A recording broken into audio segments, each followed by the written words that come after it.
G'day guys and welcome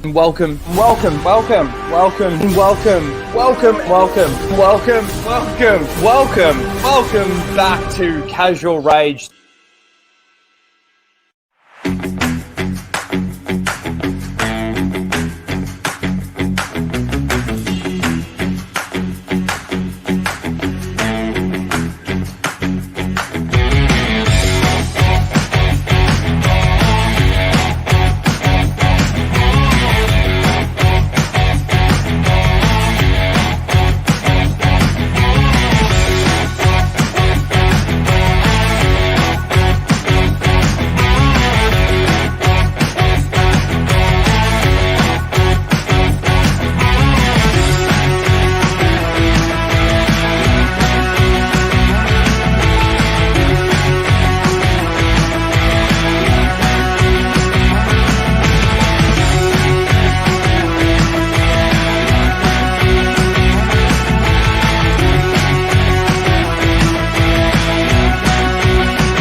Excuse me, I'm Tim. And I'm Greg. Go fuck yourself, Disney.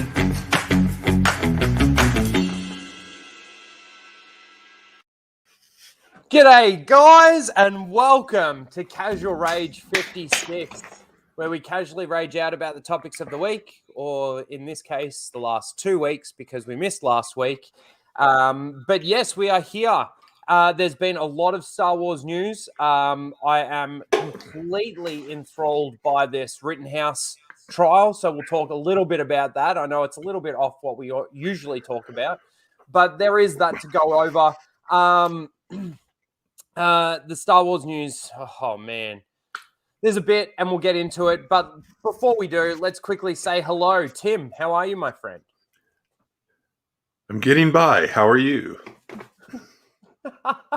Yeah, good. Why'd you say it like that? Oh, just long day, like 12 hours and Oh, his voice changed. yeah. What? Your voice changed. I'm going to clip that out when you get Yeah, something stuck just in your throat. a long day and, probably many more to come. So thanks a lot, people who don't work and we do to make up for it. You're awesome. Yeah. Thank you. And the Holy Order of the Jab, Grand High Priest, Greg, how are you?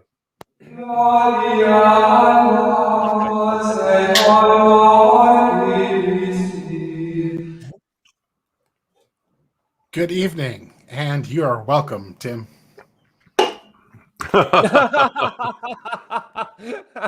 That's funny. Hey, at least you're not a societal leech, though. That's you have that No, going for you. I'm living off my own money, not anybody else's. So I do have that going for me. But I mean, how dare I? Yeah. Yeah. How dare you?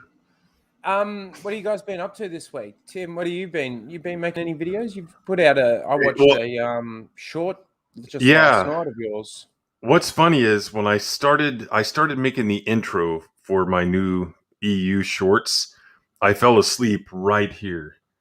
Like early too. It wasn't even midnight. I was just fucking tired. And I wake up and I'm like, oh, it's 2:00. So I went to bed. And then I finished it last night and I put it out. So I think it's last time I checked at work on my phone, it was up to like 300 views. So I'm going to put those out, every so often, but continue to do like the long form videos as well. But it's a good way to grow the channel because I'm chasing that 400 or 1,400 subscribers because I'm like at 1,339 right now. So I should start maybe doing some shorts. Yeah, we'll talk later and I'll kind of give you the tips that I developed because it took a while to get good at it. Not that I'm saying, I'm good at it, but you know what I mean. Shorts are Yeah. perfect aspect ratio for you, Rhino, because I mean that's kind of the shape that posters are in. That rectangle. Yeah. I mean, it's Thanks. almost. It is Thank you, almost Trey. that Thank perfect. you. 9:16 format, right off the bat. There, you don't even have to. You don't have to crop. Right. Thanks. I was actually thinking there was a poster I saw. I can't remember what. I was the Spider-Man poster, and I was going to retweet it and go, should I review it? What have you been up to this week, Greg? I have been glued to the Rittenhouse trial. I've been watching, I either have it playing or I'm intently watching Nick Rekieta's stream every day. And I have been not just this week. I was in early. I was, day one of trial or even the jury selection thing. I'm absolutely fascinated by the case. I'm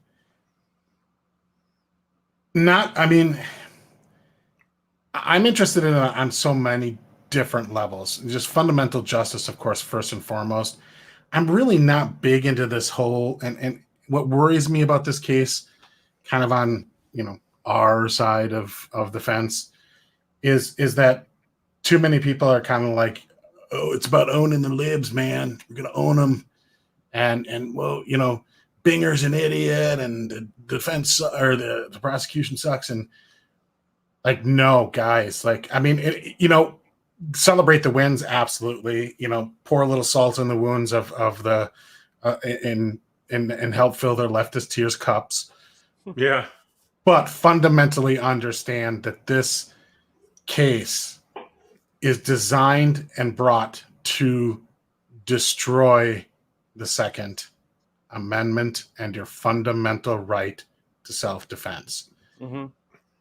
There, the funny parts of it, the back and forth and this gamesmanship and all that stuff is fascinating and everything, but really underneath it all is understand that the state is trying to tell people that putting out a fire waives your right to defend yourself.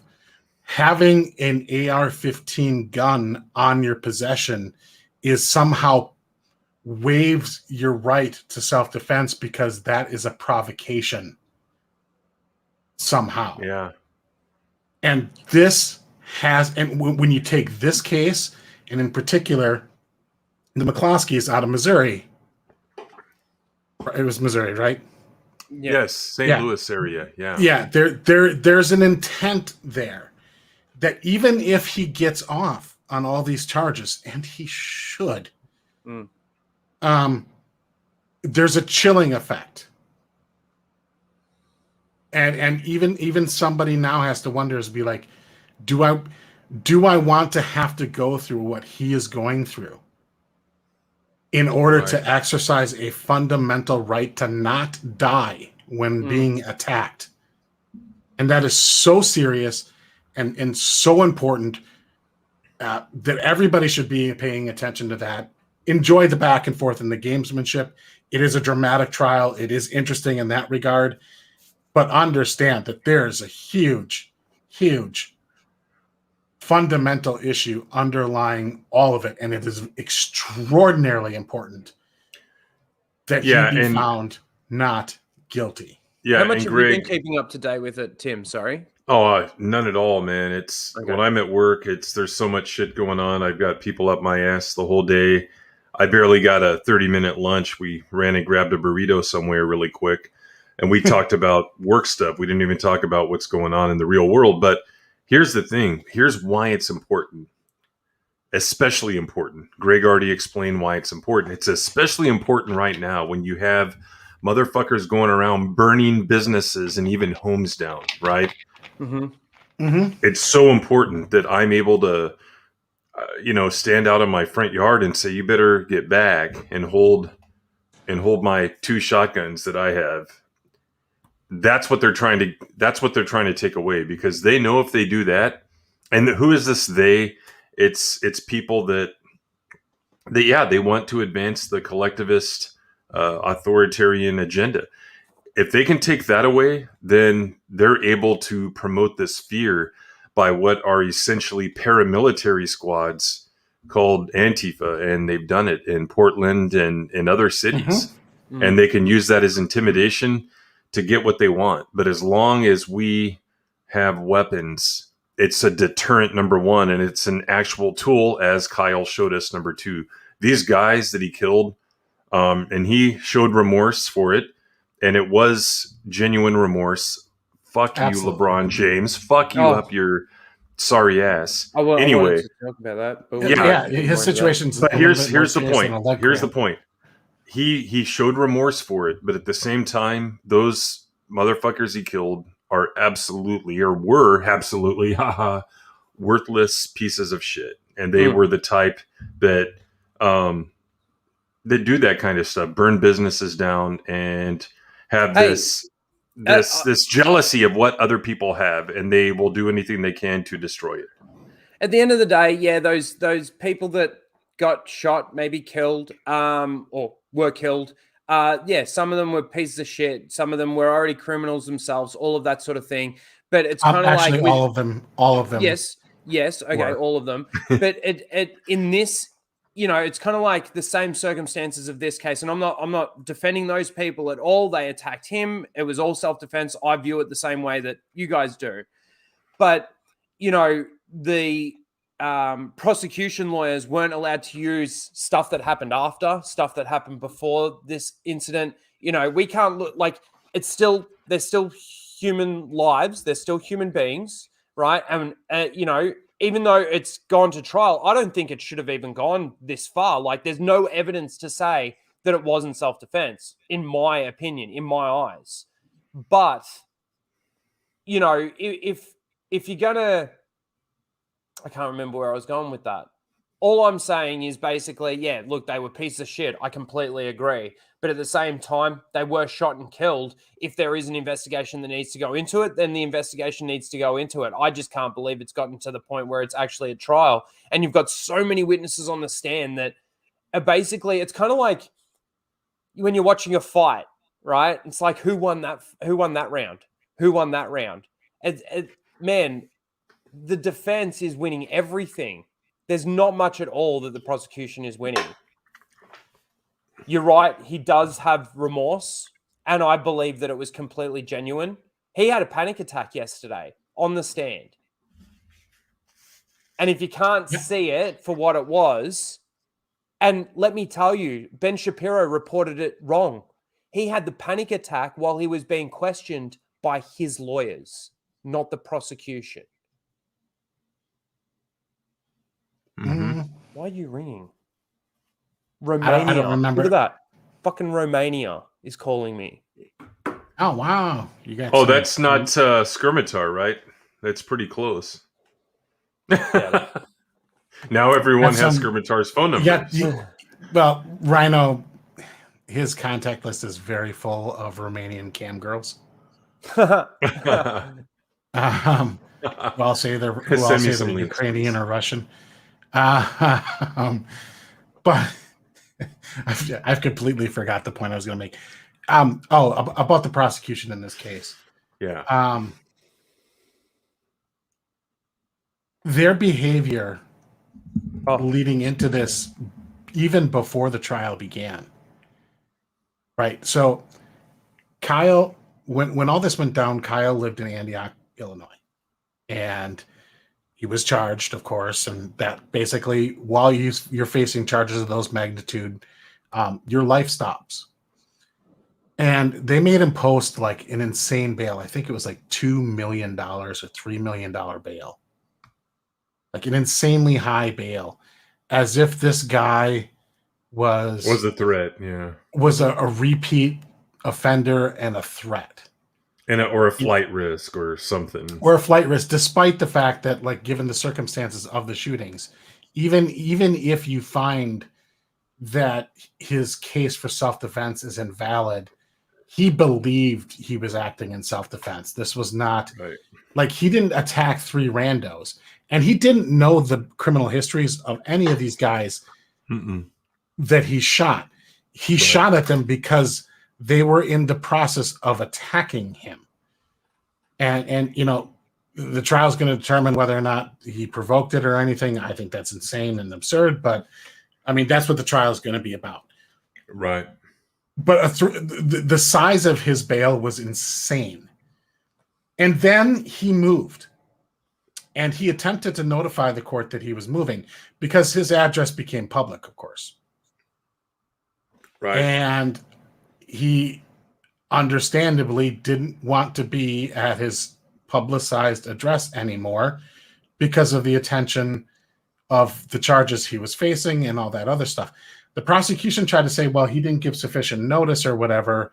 And they tried to either put him back in jail or up his bond, his bail, by like another couple $100,000. Just really petty shit. Like, he moved, he's in contact. He hasn't fled or anything like that. It was ridiculous. And I believe, if I'm remembering right, this happened months and months ago, I believe. The judge basically didn't have it. It's like, no, like just no, we're not changing the bail. We're not doing any of that other stuff. That doesn't warrant it. But they've treated this young man like he's some sort of career criminal. Okay, why are they doing it? Repeat Why are offender. they doing it? Tell us why they're doing it. Because they're they've got no treating case. him that way. They've got no case, and they feel like they need to go on. Like, go on. No, because this doesn't help their case. Treating him like that pre-trial doesn't help their case. It hurts their case. It makes them look like dicks. I know the answer. I'm just asking Greg. I want to see if he and I are on the same page. The answer is that he is a stand-in for a Trump voter. Correct. Well, that, and this is an anti-gun prosecutorial team, and they're using this to, number one, circumvent the Second Amendment. Number two, to get famous. Mm-hmm. Yeah, that's what they're doing. Because this was one of the prosecution's questions. This is for some of those people that haven't been keeping up, but like, he tried to do the whole video game thing. You may have heard about it. Yeah, Call of Duty thing. And this is, I will say that Kyle held himself really well on the stand, despite that panic attack. He did. He did very well. Very well. And I don't think it's a fake very well. I don't think he went up there. Yes, they're always going to role play these moments with his own lawyers, right? He was practiced for it to make sure that he wasn't opening the door to his priors. But it's not a thing to say, practicing it means that he's lying. He's made up a story or anything like that. No. It's kind of like saying that his silence makes him guilty, which the prosecution tried to do to him yesterday. And the judge, oh man, I love this judge. Anyway, this was one of the moments. Isn't one of the things people do in these video games try and kill everyone else with your guns?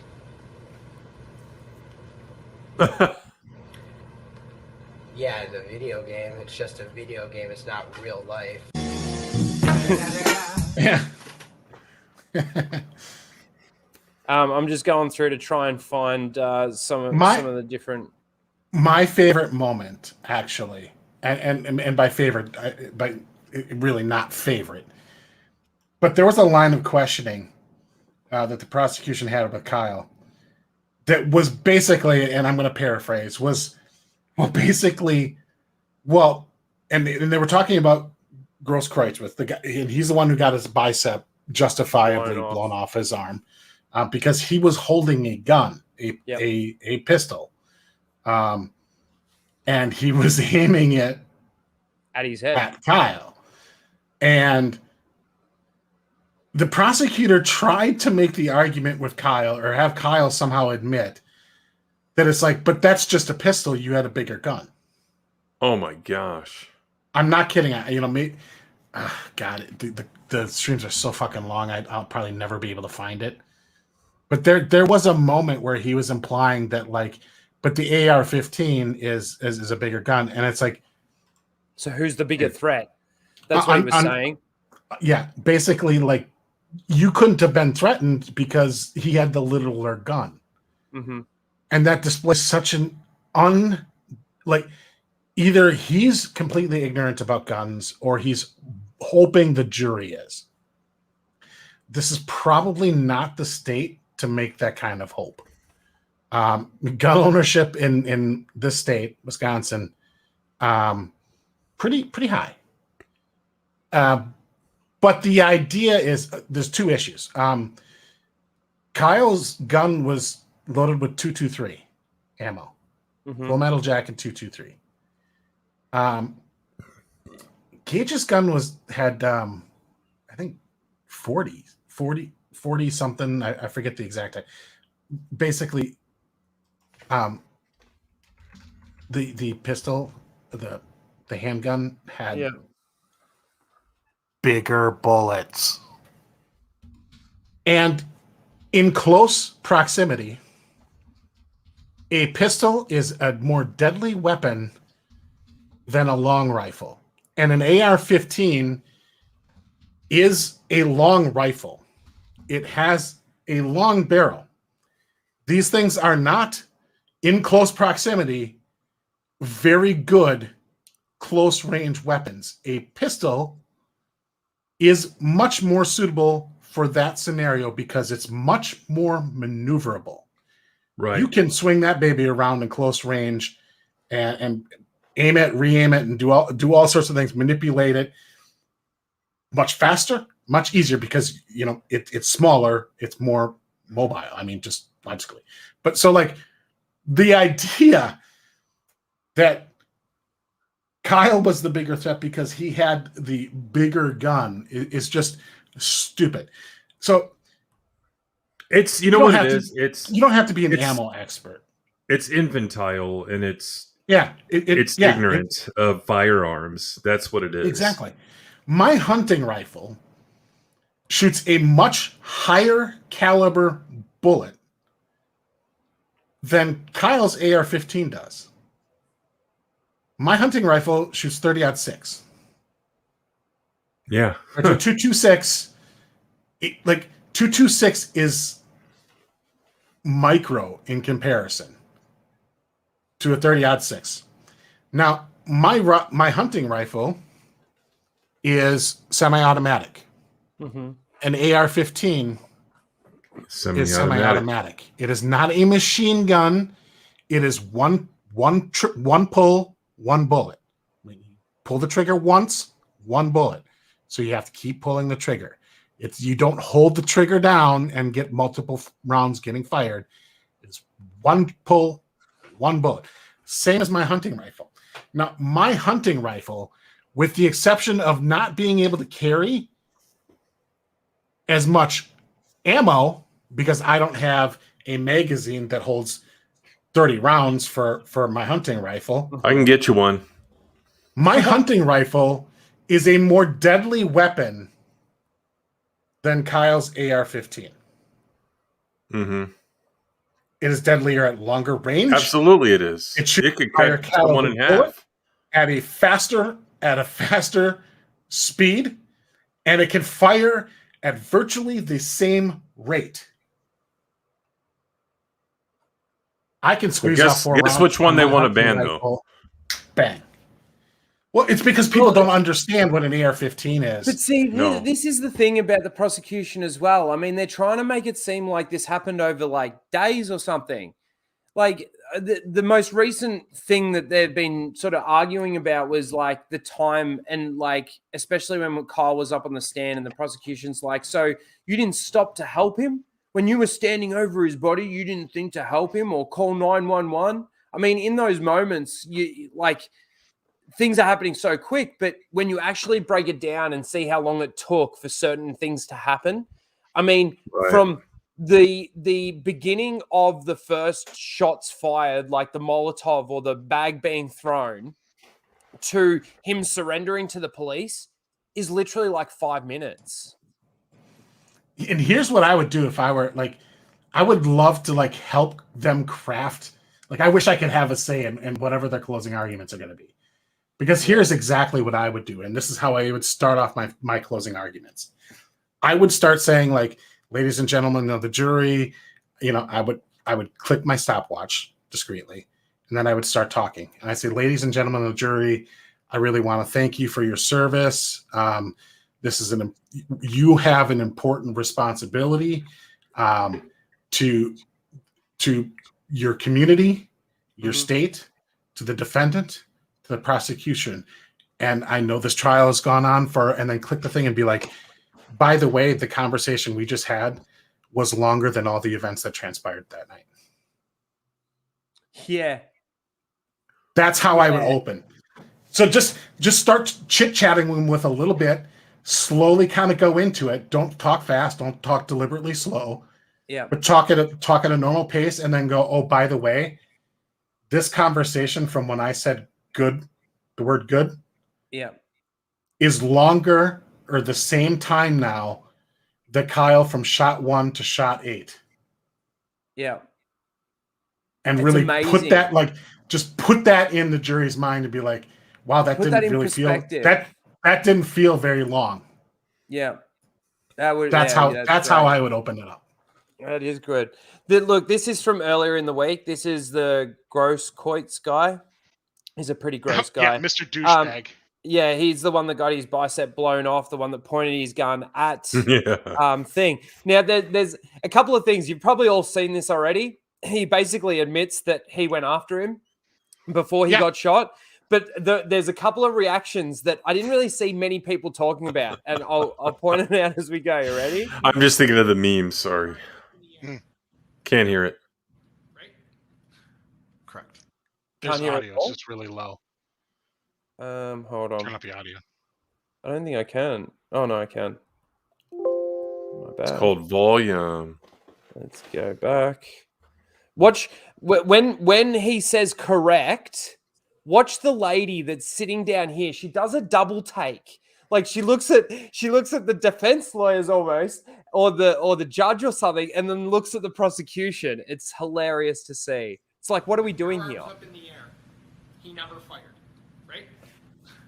Correct. It wasn't until you pointed your gun at This him, lady advanced on him, with your gun, now your hands down, pointed at him, that he fired, right? Correct. She's like, so what are we doing here? Yeah, a little bit. He knows. And yeah, that was like I can't wait. Hopefully it shows the lawyers. like Oh no. Well, the thing is, it's like lawyers really should be trying to do as much of a poker face in court as possible, because you are in front of that jury, and if you seem cocky or oversure, then but that big guy, his head it becomes about your reaction instead of what was actually just stated. Yeah, it's very important. What he just said was that, yeah, he didn't shoot me until I pointed a gun at his head. Yep. Did you see the I'm sorry, the meme where they're at like a buffet and it's like under 5 eats free, and then that fucker on the stand there is like, I'm 6. and then it's that got Kraus, I think, is the big prosecutor. He's got his hand like buried. Like, he's got his head buried face in palming. his hands. He's face palming like big. Yeah. Man, that was such a destructive moment for their case. And those are, and it's fine to be like, yeah, that was a good moment. Woohoo. That was score 1 for the defense there and everything. But, I just, again, reiterating from my earlier comment, like, you have to, good to celebrate those, enjoy them. Those are fun moments, right? But understand that this isn't a game. It certainly isn't a game for Kyle, but it's not a game for the rest of us either. Yep. No. Because if the idea is that having a gun makes you waive your right to self-defense is just such an absurd and fundamentally wrong philosophy. But a lot of people, you see it on Twitter, man. You get into these threads on Twitter and you see what people are saying, and it's just like, oh, just please let there not be one of those on the jury. Well, like the evidence is so clear. Like if okay, Yeah, let me put a that thing out same there. evidence going, I don't care. He shouldn't have been there. What happens if he gets what happens if it's ruled to be guilty? Well, I presume then the defense will appeal the guilty verdicts. Absolutely. But I mean, what happens in society? Like this is pretty high profile. I mean, there's a lot of people watching this trial. That basically, it's going to be very important that you live in a very solid red state where they can make sure that they are going through and rewording their self-defense laws to be even more specific and more clear. Now, Wisconsin has a very red Senate, very red House, but the governor is a blue. So right don't now. know right now. If you live in Wisconsin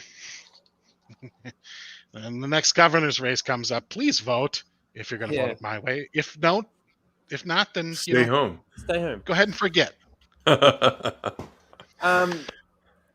People look at me whenever I say like, "What are you doing today?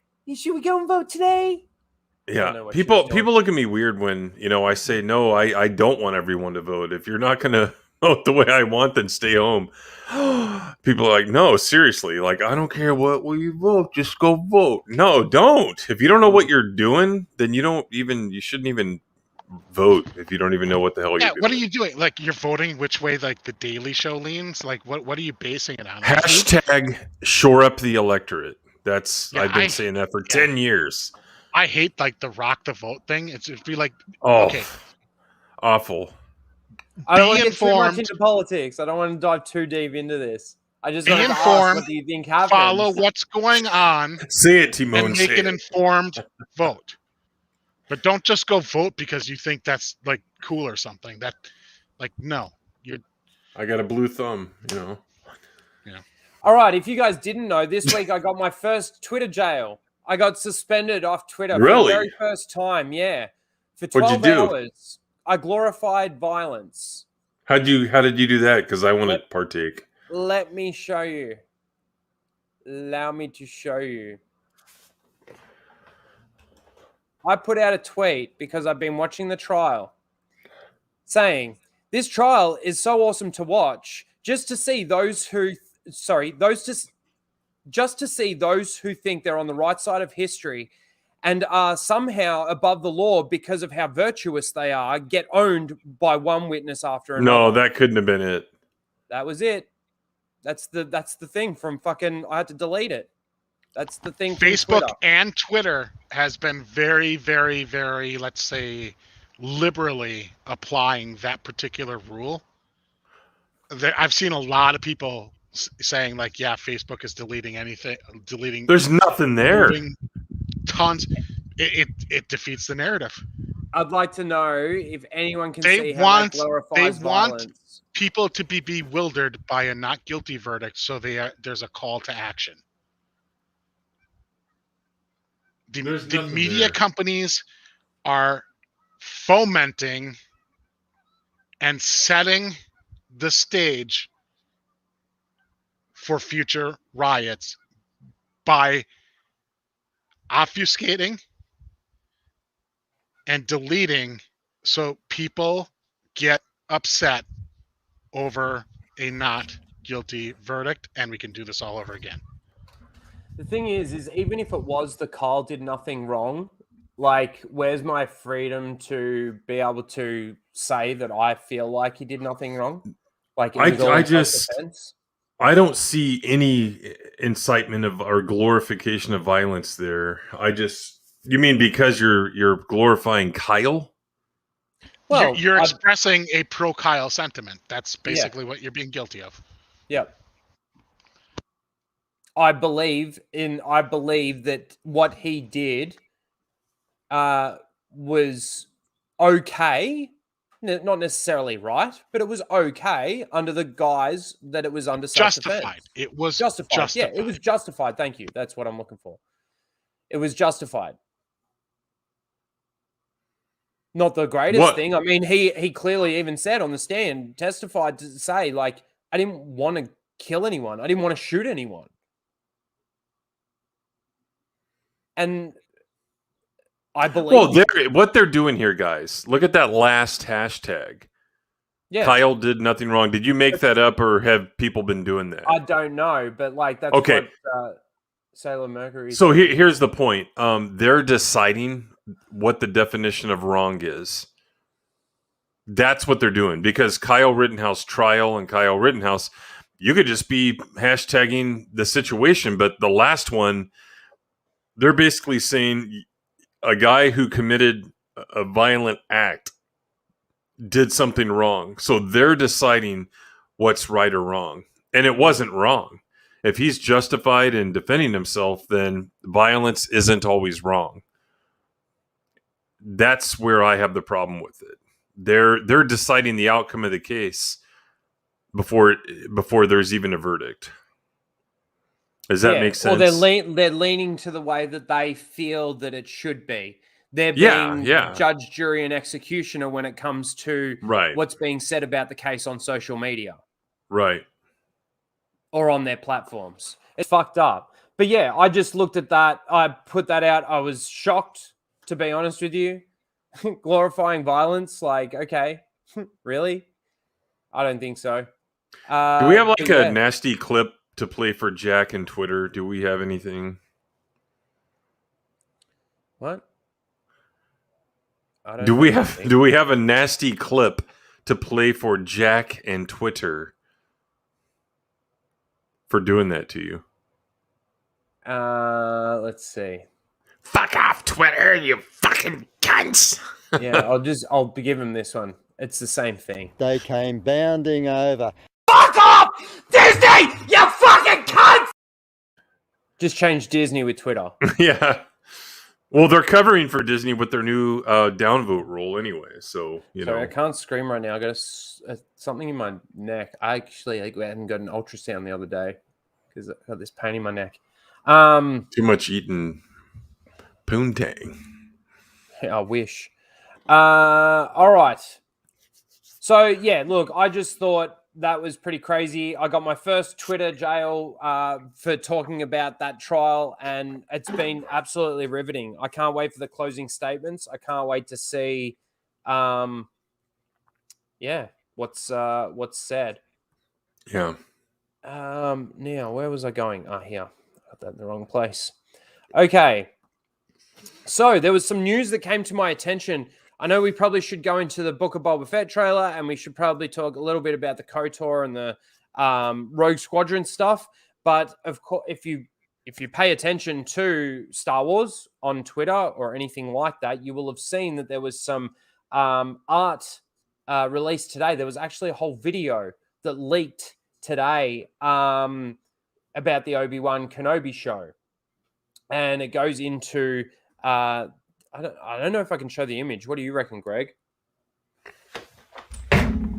Like, I would not. Still shot. Why do you ask Greg? What do you think, Tim? No, don't show it. Do you even know what it is? Yeah, but like, are you offended that I was asked, Tim? Fuck you.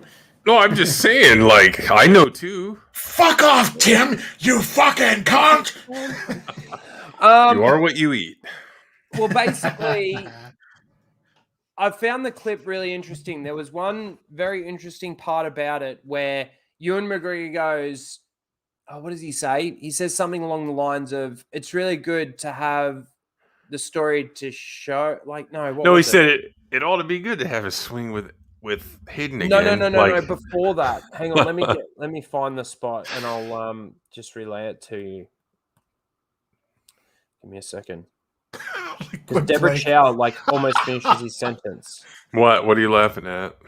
Liquid Blake, he said, give your neck a rest, Rhino. It's never going to reach no matter how hard you try. Oh. You got to have ribs removed, you know. Give me a second. Okay. Well done, Blake. Well done. Hold on. Just don't say anything because I'm going to relay exactly what he says. Okay. There's this one task left, which is to keep Luke safe. And then it cuts straight to Deborah Chow's voice and it says, that's definitely a good starting place for our story, but it'll be interesting where it can go from there. And I thought that was a very interesting transition because that's not what Ewan McGregor obviously finished saying in that sentence that he was saying. She finished the sentence off, but it's funny how they edit it like that. And there's obviously the still shot, if you didn't see it, of Obi-Wan and Vader, yes, crossing blades again. Ewan McGregor talks about it again and says, it's really good. It brings me and Hayden back together. And basically, all the fans will like it. Yeah, that kind of stuff. Yeah, man, people are going to rave about this, and it's just they will. So destructive. What is it called again? Emotional payoff. Yeah.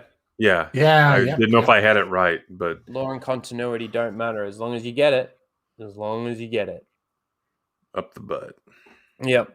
But yeah, it's a little bit annoying that I can't sort of show you guys if you didn't see it. Like there was a couple of videos that got put up on YouTube and they've all been taken down.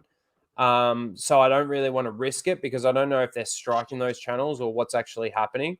So I'll just wait until they actually release it. They're just blocking. I don't think they're striking at this point, but I don't think it's worth the risk. No, it's not. Not even to show the still shot of it that's on Twitter? Well, remember what happened to Ryan and them last year with Naughty Dog, like just for talking about it. Yeah, and showing still images. Yeah. So I wouldn't, and it's really look at Blake's coming tonight. Just put a John Campea logo on the still photo. Nice. Those who didn't see, like he had leaked photos or whatever from the Spider-Man. Yeah. And then, like he posted them, but then he put his watermark on the fucking images. Like, what a douchebag. But I didn't take the shots. They're not my pictures.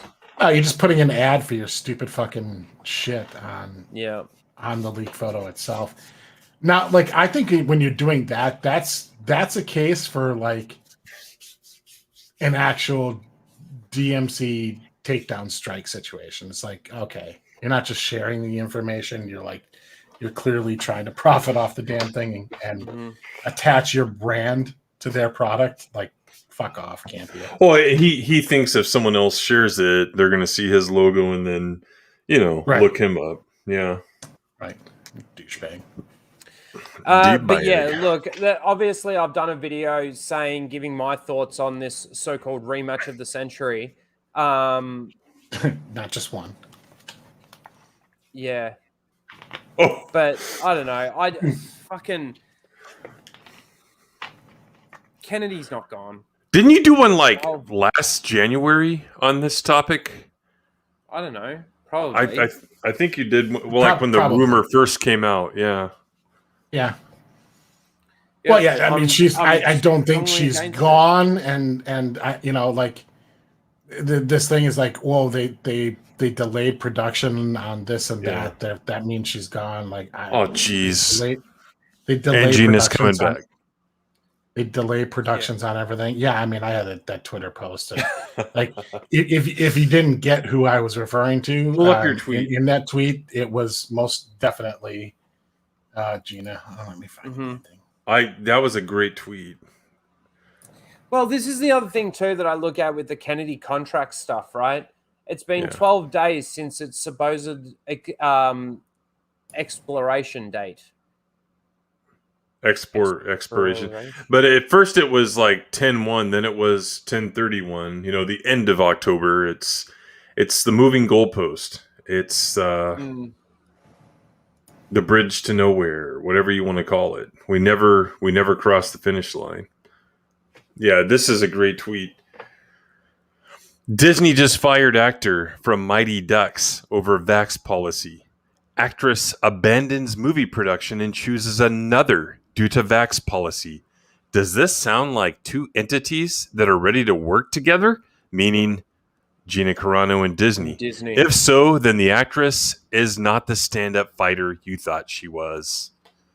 Perfect. Correct. And then I think a bunch of people like that, like Ryan Kinnell and a bunch of other people. Great job. Yeah. You know, my Twitter doesn't get a whole lot of action these days, but yeah, it had 26 likes. Yeah. Well, it was, Ryan was one of them. Obviously, you guys were exactly right. Yep.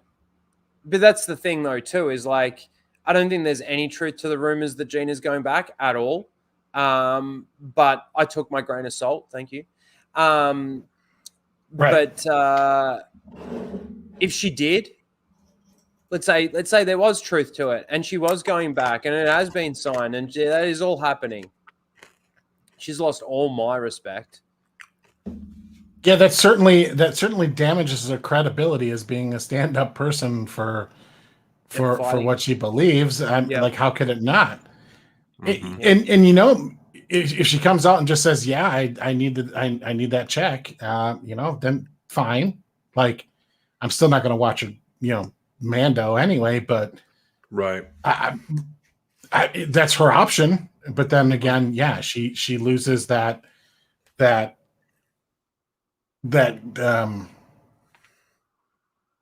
gloss on her resume, I guess is the best way to put it. Because I mean, you gotta remember, like, Disney and the person I was talking, like, Emilio Estevez has gone from the Mighty Ducks series over vax policy, right? Now there's rumors going around that the person playing Siri in the next Black Panther movie they're having an issue with her, and she might be gone over vax policy. Like, does this sound like Disney's fucking around with that stuff? Yeah, no, not at all. I mean, so look, Mighty Ducks without Gordon Bombay, you know, Emilio Estevez's character just doesn't work. It's just like, and you know, this probably wasn't a big hit anyway. And you go, oh well, it's just the Mighty Ducks TV show. Okay, the next Black Panther movie. It's interesting. The follow-up that they already have to tread very. They're on thin ice because they're moving on without Chadwick Boseman, because, you know, unfortunately he passed away to, I believe it was colon cancer. Way too young to die of that. I mean, I think Black Panther was a crap movie, but I think he was a good actor and a good human being, and certainly did not. We certainly lost him too early. Yep. But you're already having to replace the main character, and then you're going to potentially move on without the main character's brother. Like, who's left in that movie that is an endearing character to people? Like, you practically might as well then just full out reboot it. Honestly, I hated her character in the movie. I'm fine if she doesn't, like, again, I'm not going to go see it anyway, but you know, it doesn't matter who they put in it. Well, again, surely they can't just be the only, like, 3 people. Like, there's people all around the world that are losing jobs, losing positions due to discrimination. There's no other way to put it. Yeah. Discrimination. So I don't know. You know, are we just going to start seeing all these roles change, all these people recast? Well, I mean, my point is that if Disney is willing to toss these characters out, essentially leads in their major projects, you know, and you decide how major Mighty Ducks TV series is, but he's the main character. She's the main character in the next in the next Black Panther movie. Main character, like the character of Cara Dune was in a couple episodes. But Greg, not a main character at all. Moff Gideon said he liked working with her. Don't you know what that means? She's back. Gina's back. Oh, right, because he's running the set. Yeah. Correct. So yeah, he's on the right.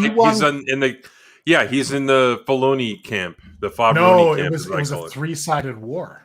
He was his own camp, and he there won. you go. Mm-hmm. So what is it? Wow. Carlo Esposito is the actor's name. Giancarlo. By the way, his character is one of the worst characters ever in Star Big Wars. time. Like just honestly, when you think about it, worse than Hux in Last Jedi. My men are assembling an E-Web repeating blaster. If you are not familiar with this weapon, I'm like, who writes this shit? And good grief, Favreau and Filoni. I mean, like I could just pull out one of these things called tracking fobs that were like a major plot point in previous episodes and determine immediately if the target is in the building that I'm outside of. But nah. I also could just get in my TIE fighter and use the cannons on that. Yeah. Nah. I'm going to give you till high noon to assemble this stupid cannon. That, by the way, has its power source is this big unconcealable box that explodes when hit with one blaster bolt. Yeah, that's not just explodes a little bit. Hold on. It is a massive explosion. This is the dumbest weapon ever. That's from Empire Strikes Back. So it's not a Rogue One thing. Or not a Mandalorian thing. They had one explode in Empire Strikes Back? What? Surely that box is armored. Wait. Who's talking? What? The E-Web that they set up in Mandalorian. Yeah, there's an E-Web in Empire Strikes Back. Yes. In the Mandalorian, it's connected to this box that powers it. Yeah. That if it gets shot with one blaster bolt, it will explode massive, like, nuclear-sized explosion. That same box was in Empire Strikes Back. Okay, in Empire Strikes Back, is it armored? Or if it gets hit by one blaster bolt, will it explode? I don't know. It didn't get hit, but you got to remember that box is full of blaster gas and shit. So you would think that because it's going to be in some sort of combat situation, it would probably be armored up a little bit and probably would be able to take more than one blaster bolt. Or if it didn't. Yeah, my point is it's the stupidest weapon because it's got such an obvious and easy weak point.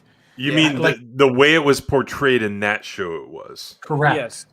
Yes, correct. Because it probably has, duranium, and it could take a couple of hits. You would hope so, because if not, then if not, you would set it up behind some shielding and shit. Right. Mm-hmm. Some other alternative shielding. Right. The idea is that, like, if I'm living in that universe and I know this E-Web has this box that's very vulnerable and explodes super violently, I'm not that worried when they're trying to set up the E-Web, because I'm just like, before they assemble the last piece, I'm just going to shoot the box.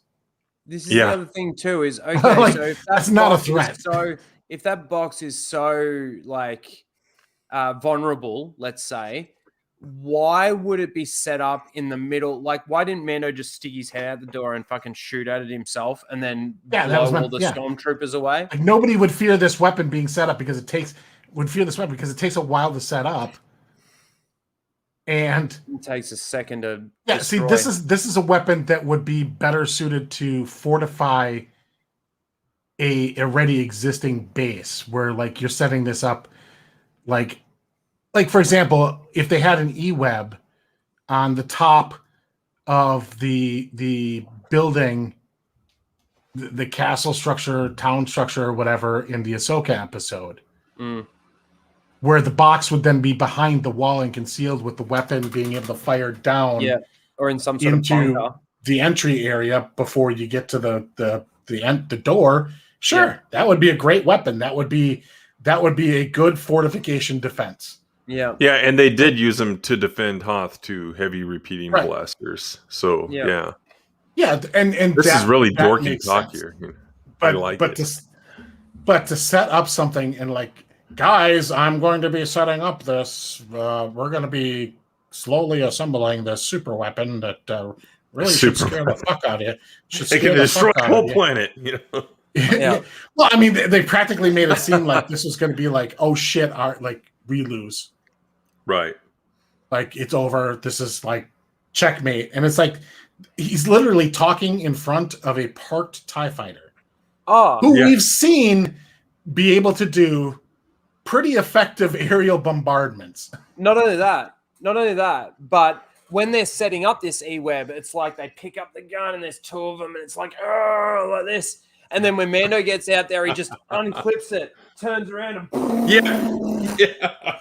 you know, Stormtroopers are weak. that'd be easy, you know, just lifting this thing that took 2 men to put on the actual fucking rig. And then, you know, even the force of it shooting wouldn't like push him. No, it would just like just stand there with this heavy fucking so dumb. Here's what it is. Filoni, especially Filoni, but apparently also Favreau, they think that this show and all the shows that they produce, including Clone Wars, whatever, that this show is entitled to this suspension of disbelief that 80s cartoons get. Because, you know, you're watching an 80s cartoon and there's a little bit of a suspension of disbelief. Like, where does the mask go from a Transformer and all that type of shit? But this is like a live action show. In Star Wars, you've never really needed that much suspension of disbelief. Oh, there's the Force. Well, you know, they don't go into trying to explain it and all that stuff. It's just you connect with the Force, however you do, and it's something you can use. And hyperspace jumps, did they really go into it? No, but they had Han say his line about plotting courses and all that stuff. It never. But then there was also other lore established ones, like blockades were sort of brought in, and exactly, and things like that with hyperspace lanes and stuff. It but you know, expanded and grew.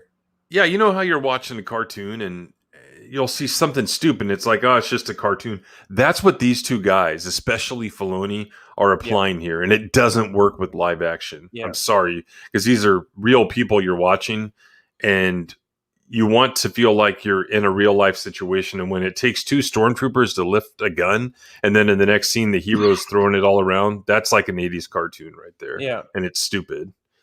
But even some of the decisions that are made, you want people to be making, you know, smart, intelligent, human-based decisions. Yes, you know. And when I look at the way Ahsoka just attacks Mando, I mean, if she's really paying attention, she can see that he's just put Grogu down, right? Which is this Yoda-looking character that even after they have their little spat, she's like, oh, I hope it's about him. Like, you're just seeing him now.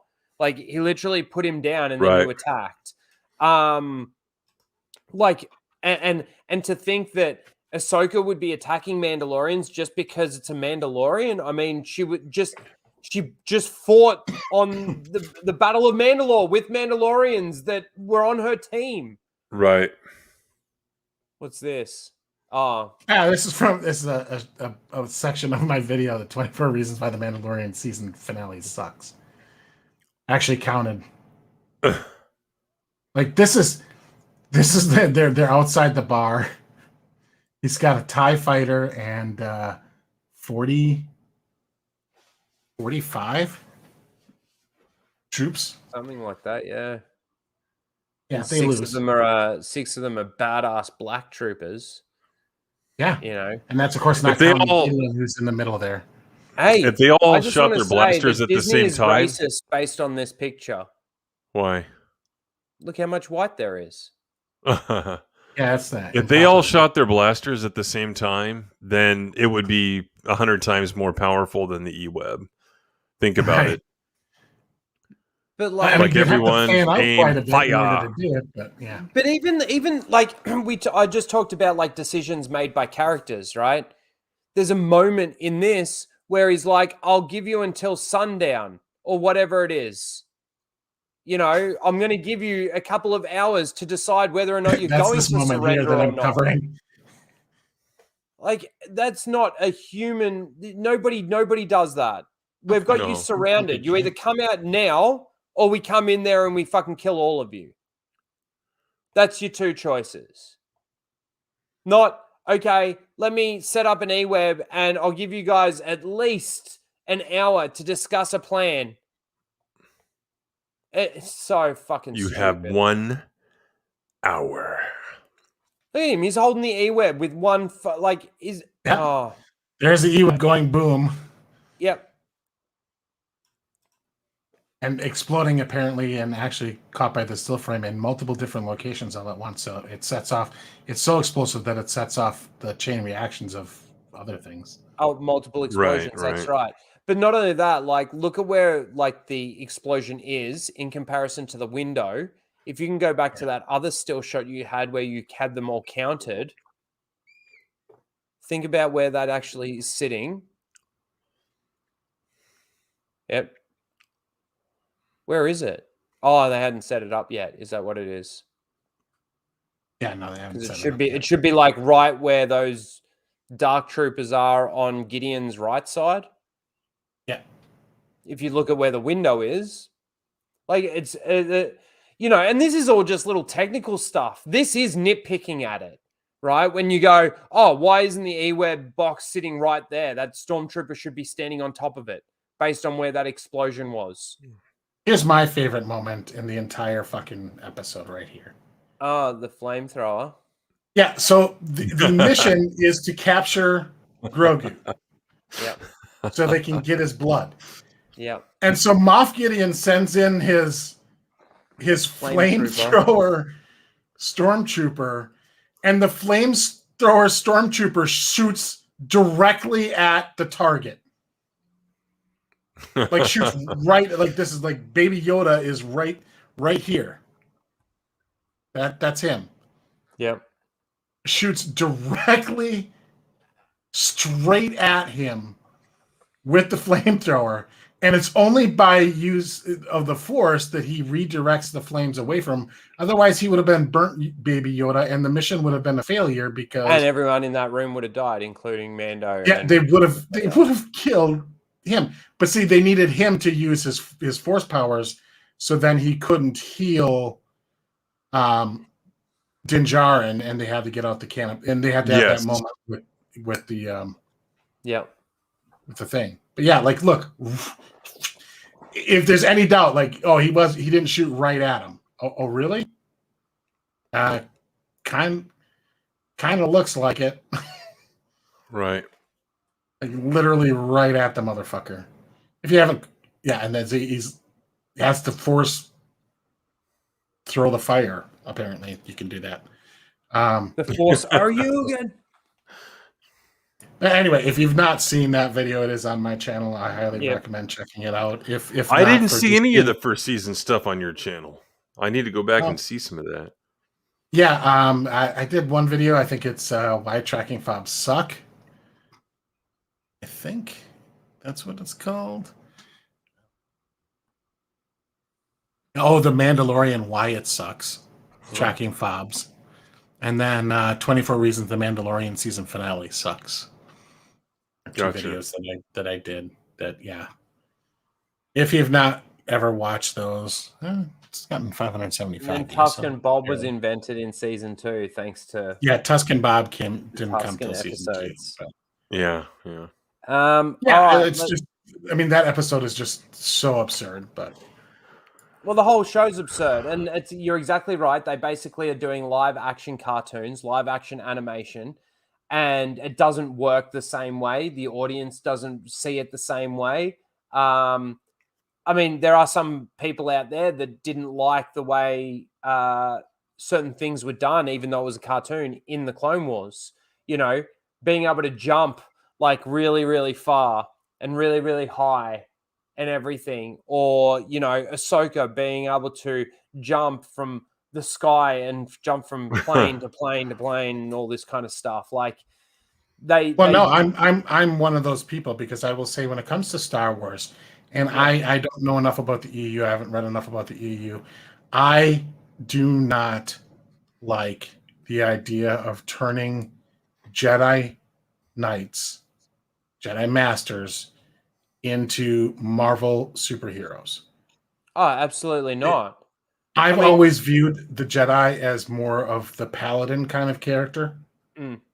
And has some abilities that certainly makes them stand out above the rest. But I think the best portrayal, like my ideal portrayal of Jedis are warrior monks, who are very killable. I mean, and just from a narrative standpoint, storytelling standpoint, it makes it interesting because they're not all superheroes and just casually make their way through all these situations. And I felt that one of the huge things that turned me off about the Clone Wars is I really felt that cartoon made them more into superhero characters than anything else. Yeah, and that was Filoni because you look at like Yuuzhan Vong killer droids made by Lando and his wife, like 10 Jedi up against 10 of those, it would be an even match, and a lot of Jedi died. So in the EU, they were very fairly portrayed. Jedi. Well, yeah, I mean, and I know OG has done a video on it where she reads that portion, and I forget which one. It was Luke and Mara, on fighting the robots. Yes, yeah, and they were on near Rowan. That was Thrawn's ass where he had his base. Yeah, Mara was an intense scene. Sacrifice to save, and then Luke sensed that, and it was a great moment. Even just listening to the audiobook, and not reading the pages, it was a great moment because he sensed that was going to be her plan. He's like, no, and which book it was. I think that was that the duology? That was Vision of the Future. Yeah, it was not the Thrawn. I think it was a duology, right? Yeah, Vision of the Future was the second book. The past, good. I like those books. You get a lot of good Mara Jade in those. That's the Jedi that I want to follow, and that's my ideal style for what Jedi can do power wise. Again, it makes it interesting. It puts them in risky situations. It creates tension, and it's not like they just walk in and go like midichlorian button, I win. Yeah. And I don't want them to be. I hate the idea of them being superhero style characters. And but again, just really get that sense in Clone Wars. The difference between sort of animation and what we get in live action. The best example is like we see so many times in the Clone Wars where Anakin jumps, like I said, really high and really fucking far. So why did the high ground mean anything when Obi-Wan had it? Bam. Yeah, it seems like a jump that he could have made, right? Based on what we saw in the Clone Wars. Certainly. I reckon I could watch I reckon I could find at least 5 instances throughout the Clone Wars where Anakin jumps a lot higher and a lot Why did so many Jedi die on Geonosis then? Yeah. Mm-hmm. I mean, Jedi can fall from high up, like, on Geonosis when they get fucking slaughtered until Yoda came in with the clones. No, I get that, but what I'm saying is like even when Mace gets knocked off the thing and he falls down, he lands on his feet. He's all right. There are certain aspects that they can sort of prevent a major injury or something like that in certain circumstances, depending on the situation. But like in the Clone Wars too, just thinking about it, there just was look so at many. One in Episode 1 jumped from that one tier to the next to catch back up with Qui-Gon and Maul. Yeah. He did a really big super. I mean, that was some height. Yeah. And then again later in that movie, like when he was, Maul was taunting him and he's just hanging on by that knobby thing, like that was a bigger leap than Anakin did. Yeah, that's true. I mean, so I don't think they're even consistent. But then the Clone Wars just made it worse, and I just and you talk about animation. It's not just the animation. Look at Mando. We always get back to Mando. Like his suit is cartoonish. the Rock'em Sock'em robots banging him in the head. Well, yeah. And, him getting whole just like story. fucking annihilated by blaster bolts, and he's just like staggered by him, and that's about it. It's just dumb. Like, let's look at the next dumb thing. Well, I mean, and then just look at Beskar. Now, Beskar is the most abundant rare metal in the galaxy. Yeah. And it's absolutely which is really interesting. Everywhere. But like you go back to all the way to Bane, right? Those obelisks or whatever that covered his body that kind of made him immune to lightsaber attacks. Like, why did he need those? He just gets some Beskar, man. Yeah. He would have been like, so his big thing, I mean, and that's a big story point, and a lot of obelisks, yeah. A lot of story space is about them and what they're doing to him and also for him. I mean, it's a big element of his story.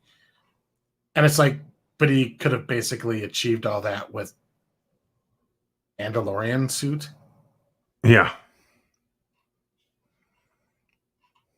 Well, that kind of takes away that whole thing, doesn't it? Yeah. I mean, and they've showed that Beskar is invulnerable to lightsaber blasts. I mean, Din Djarin took a full swing, direct swing at his arm from Ahsoka's lightsaber. Well, and then you look at the other end of the spectrum where they make, okay, so Ahsoka's all powerful, but then she fights random chick with a metal stick, and she can't even beat her like in 15 seconds. The metal stick, the Beskar spear, disarms one of her lightsabers. Yeah.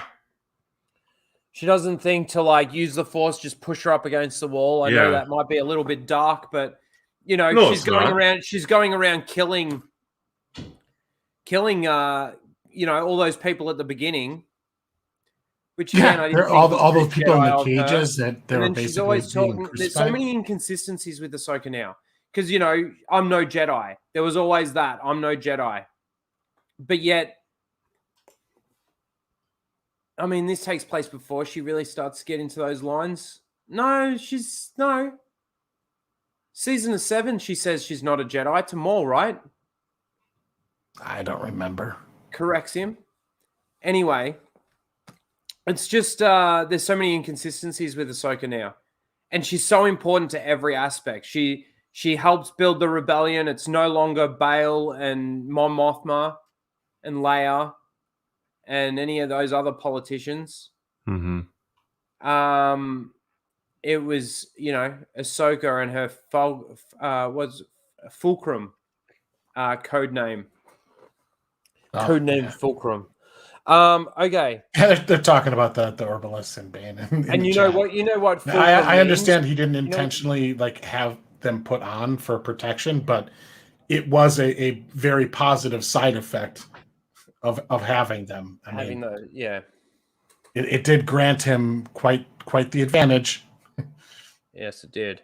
Okay, so this is the Boba Fett, the Book of Boba Fett trailer. Obviously, because we didn't do Casual Rage last week, we didn't get a chance to sit down and watch this. But I've done a reaction. I've also done a bit of a breakdown, and there is one other little aspect that I want to go into. But let's give this a quick watch.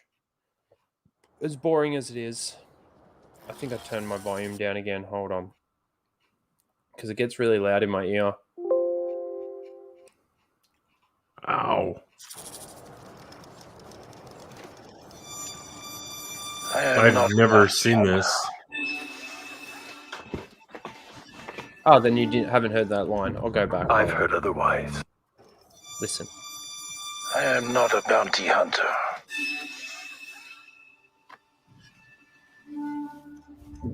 I've heard otherwise.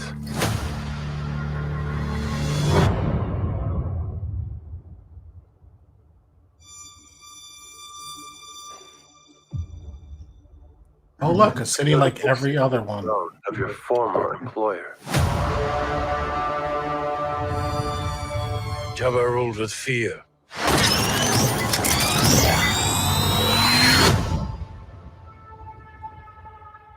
I intend to rule with respect. Pause.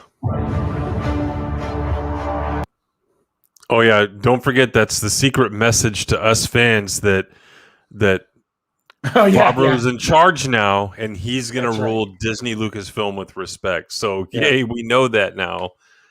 Thank you, Gold Helmet guy. Why is Boba Fett trying to rule a gang? Well, I've got so many questions. I got so many. I don't questions. because I don't care. But Well, no, I don't care either because it's this isn't Star Wars. Liar. No, I don't. Like I care to the point that they keep destroying characters, and they've got so much to go off of, and they keep destroying it. I mean, let me ask you this: the amount of times we saw Boba Fett, right? We saw Boba in Empire. He was talking with Vader on multiple occasions, right? We see him in Return of the Jedi. Does he take his helmet off? Like no, he was a menacing. That's a Disney thing. Like nobody. Yeah, nobody no, likes I know. keeping the He was helmets a on. menacing looking character, but he never had to take his helmet off. Not to say that the helmet on off thing is even a lore thing, right? It's just a Disney thing that they made up. But you know, it's almost like, oh, we better make sure that we show the actors' faces. Because of what happened with Mando. he probably had to open a door, so he had to take his helmet off to show he had a face. You were all once captains. These are all the captains. I'm here to make a proposal that's mutually beneficial. Why speak of conflict when cooperation can make us all rich? What prevents us all from killing you and taking what we want? So this talent card, he's going to run the Smugglers Guild. Yeah. Well, it brings up another question for me: is where are the rest of the Hutts?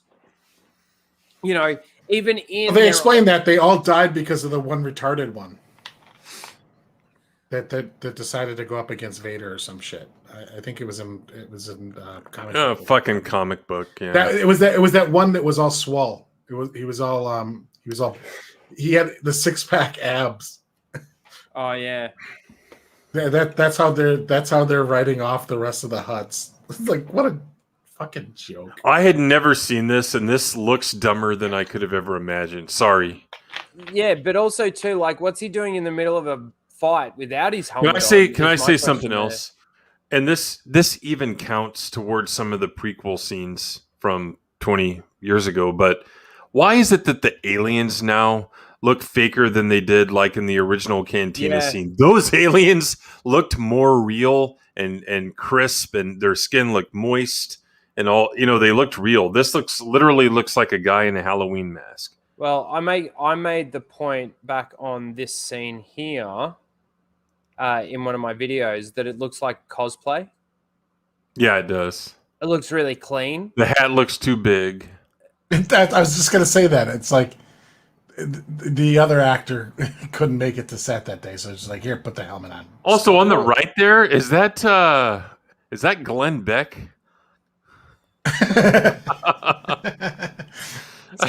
Not white enough hair.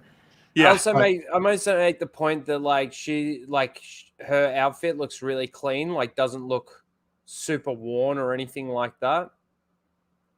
Well, they had the Twi'lek slaves do their laundry. We'll go back to where the what is? Shields. The shields. The shields.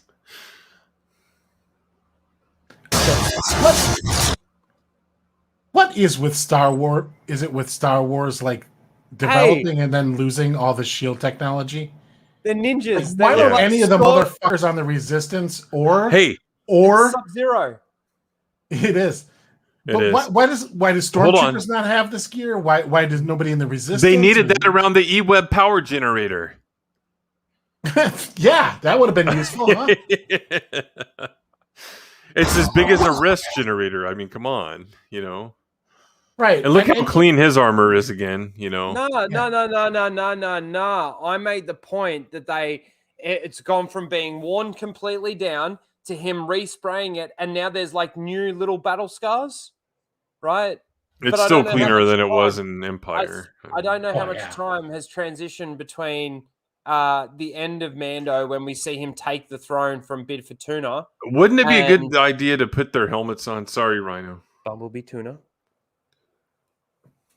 Wouldn't it be a good idea to wear armor that fits?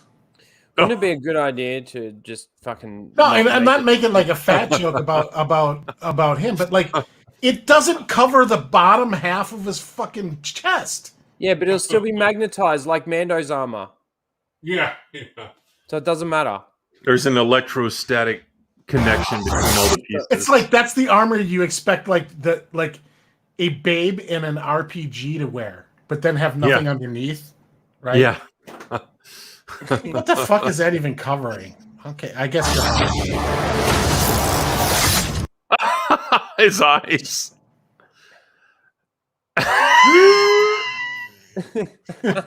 Derp. Oh, damn, I wanted to re-pause, but I double-clicked. And why are they fighting with melee weapons? Like, get your blasters out. Well, you have to. It's like the Borg in Star Trek. You'd be like, oh, they've adapted to our phasers. Let's get out our backlights. Right. and our folding swords and shit like that.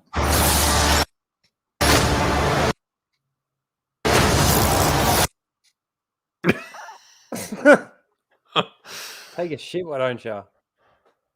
Well, I don't know. This would have looked so much better if he just kept his helmet on, I guess.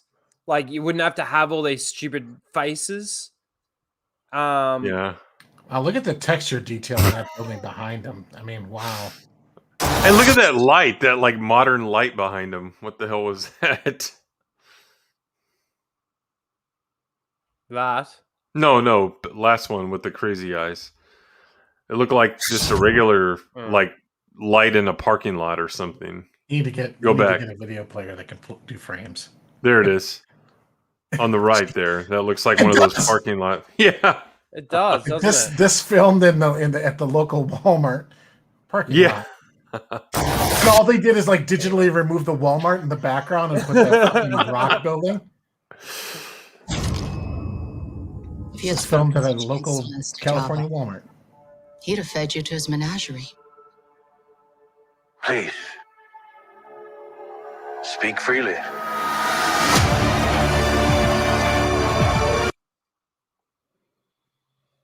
So just to me, this whole thing it looks boring as hell. That looks like shit. It also makes me think of the description that was given to us about Mando before they even started it. How it's going to be about the underworld. It's not going to be have any Jedi or anything in it, and that's what I feel like they're trying to do with this.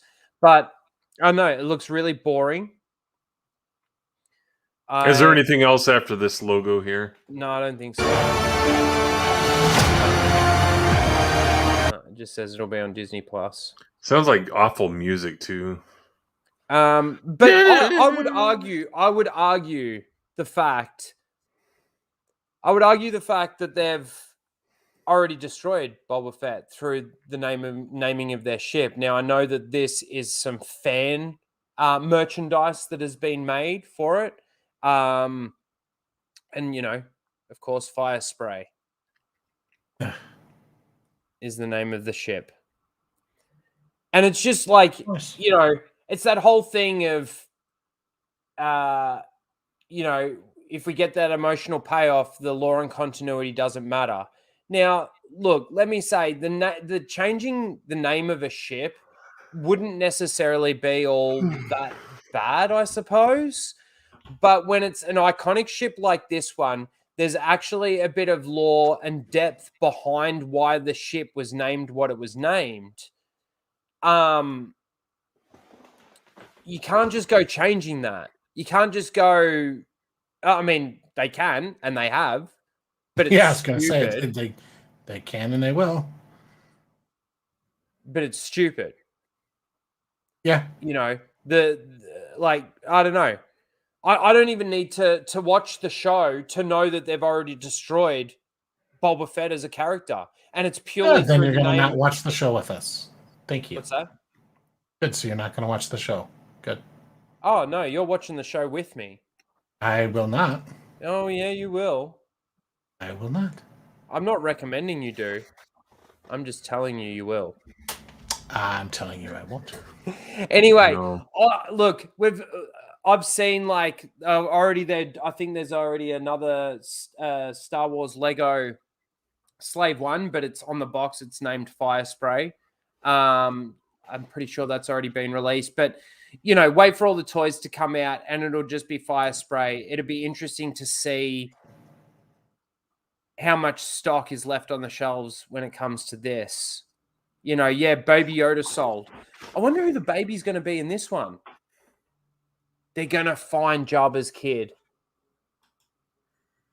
Oh, there'll be something. There'll be a CGI Han Solo or something. No. I'm talking about the child aspect. We need the babysitters in space. Oh, I know, but I'm just also who are they saying. going to babysit? Well, okay, let's think about who are the cameos that we're going to see. I reckon we're going to see Bosk. I reckon we're going to see hello, little lady. What's his name? Cad Bane. I reckon we're going to see Ahsoka. So Cad Bane makes it all the way into post Return of the Jedi era? Okay. Must have been fucking Ahsoka. Oh. Well, he's supposed to be dead, isn't he? Well, is he in their canon? I don't know. He's not. He was in Mandalorian. No, he was in Bad Batch. Yeah, this is Mandalorian age. This is 10 ABY, 11 ABY. I don't know. Somewhere in there. I don't know. So. Maybe we'll see IG-88. He's dead. Oh no, that was a different IG, George. So you maybe.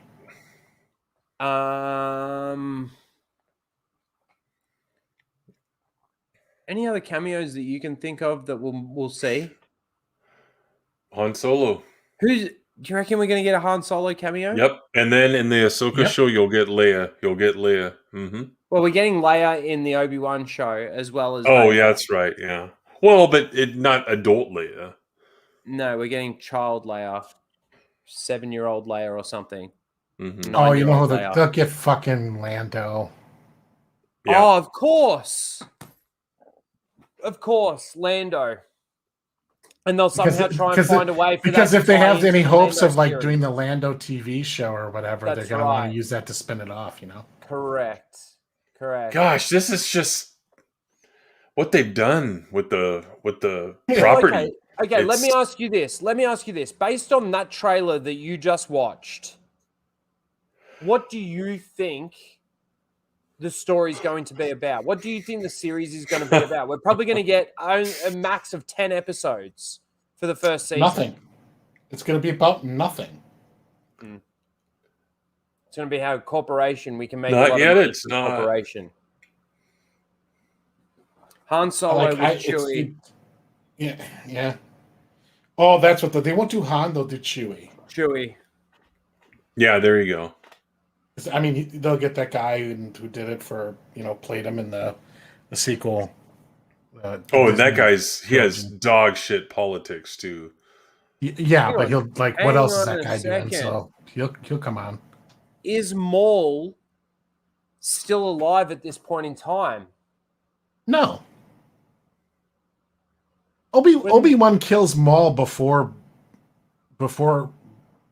a new. Oh, of course, yes, of course. Imagine that. Again, I mean, he kills him for the second time before A New Hope. Oh, But he might have gotten really pissed off about being killed twice, so he might that would be alive. not. That would actually not surprise me. Stunning and Brave Megatron brings Sabine, Hera, and Zeb, the Rebels crew. To what? Take him out or like? Because it looks to me like he's going to be running he's going to take over Jabba's crime syndicate. I know. Like, you know who shows up to Tatooine, right? Who? Where is Tatooine? What region of the galaxy? It's in the Outer Rim. Okay. Who shows up to Tatooine? Mr. Miyagi. yeah. Hey, you're not supposed to be running. You're not supposed to be running a criminal empire. I'm gonna have to arrest you, Boba Fett. Wow, you know, like. Hopefully that's what an awful character. Well. I figured out why it's so hard for the New Republic 2.0 to govern. Yeah, and that is like literally the entire galaxy is full of planets that all look the same and have the same cities. Yes. They literally don't know one city from another. So they're like, did we fix this one or not? I don't remember. Fuck it. That's what they're doing. Because they're all the fucking same in this Favreauverse. There's nothing visually like interesting. What verse? Favreauverse. Or the Filoni verse, or where is this? Kennedy verse. Is this supposed to be Tatooine? Oh my this gosh! This is no. I don't know. This is like a moon of Tatooine, maybe. It's got a bigger city than Tatooine. I don't know. Maybe Mos Eisley's gotten that. That's big. Supposed to be a city. Oh, it looks that way, doesn't it? I guess. It's like there's all buildings all up here as well. Yeah, it's like the biggest city we've ever seen, but it's all still 2 stories tall. It's but like still, here we go. The whole Another planet show. is a city. It's a Coruscant, but like scum. This is the scum of Coruscant. Another show where it's no real like urban settings. They have never done that. No. Well, yeah, everything feels like sand, dirt. Take your helmet off again, buddy. Yeah, no, and like in the prequels,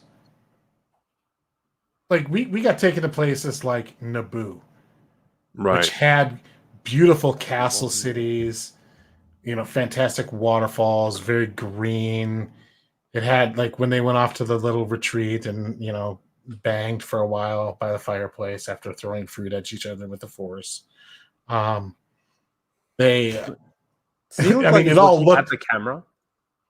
He is looking right down the barrel of the camera. It looks like he is. They're like, well, you can't see my eyes. But the prequels had, you had Geonosis, which was again kind of a sandy, rocky thing, but they had the tunnels. It looked different. Their cities were different. You had Mustafar, obviously, very different looking. And then of course Coruscant, right? The mass, which looked fantastic. Right. This is all fucking sandy rock with huts. Yeah. Like these 2-story, like little buildings. And like, is there no, and like virtually no sign of actual manufacturing or production of anything. Right. Well, not only that, think about like the pod racing. Think about the stadium for the pod racing. Where are they growing the food that all these fuckers eat? Yeah. There's no farm field. Yeah. Anyway. Well, and then even the original trilogy, you can look at Cloud City. Right. It's a city in the clouds and it looks like it's pretty modern. If you've never seen the movie before and it's the first time, it's like, wow, look at that. There's Greg. And then you had Andor Yavin was very lush green. Looked like it could sustain a lot of life. There was a lot more. There's a lot more to it. Now, I guess in in season 1 where they went to protect the village, where I think where he meets Cara Dune for the first time. Oh, on Fake Endor. I guess yeah. they had the like the rice paddy town. Mm-hmm. Yes, maybe that planet is like the agricultural hub of the entire galaxy or something. Wait, go back. I could show you cosplay that looks better than this. They do look foamy. I mean, all of it looks awful. I'm sorry. If this wins any awards, it's going to be a travesty and a joke. Of course it will. Mm-hmm. There's the fire spray. I think they're so enamored with their stupid little TV tech thing that they're just not putting a whole lot into the rest. There's no effort going in. Well, there's no effort going into story, that's for sure. These fucking shields.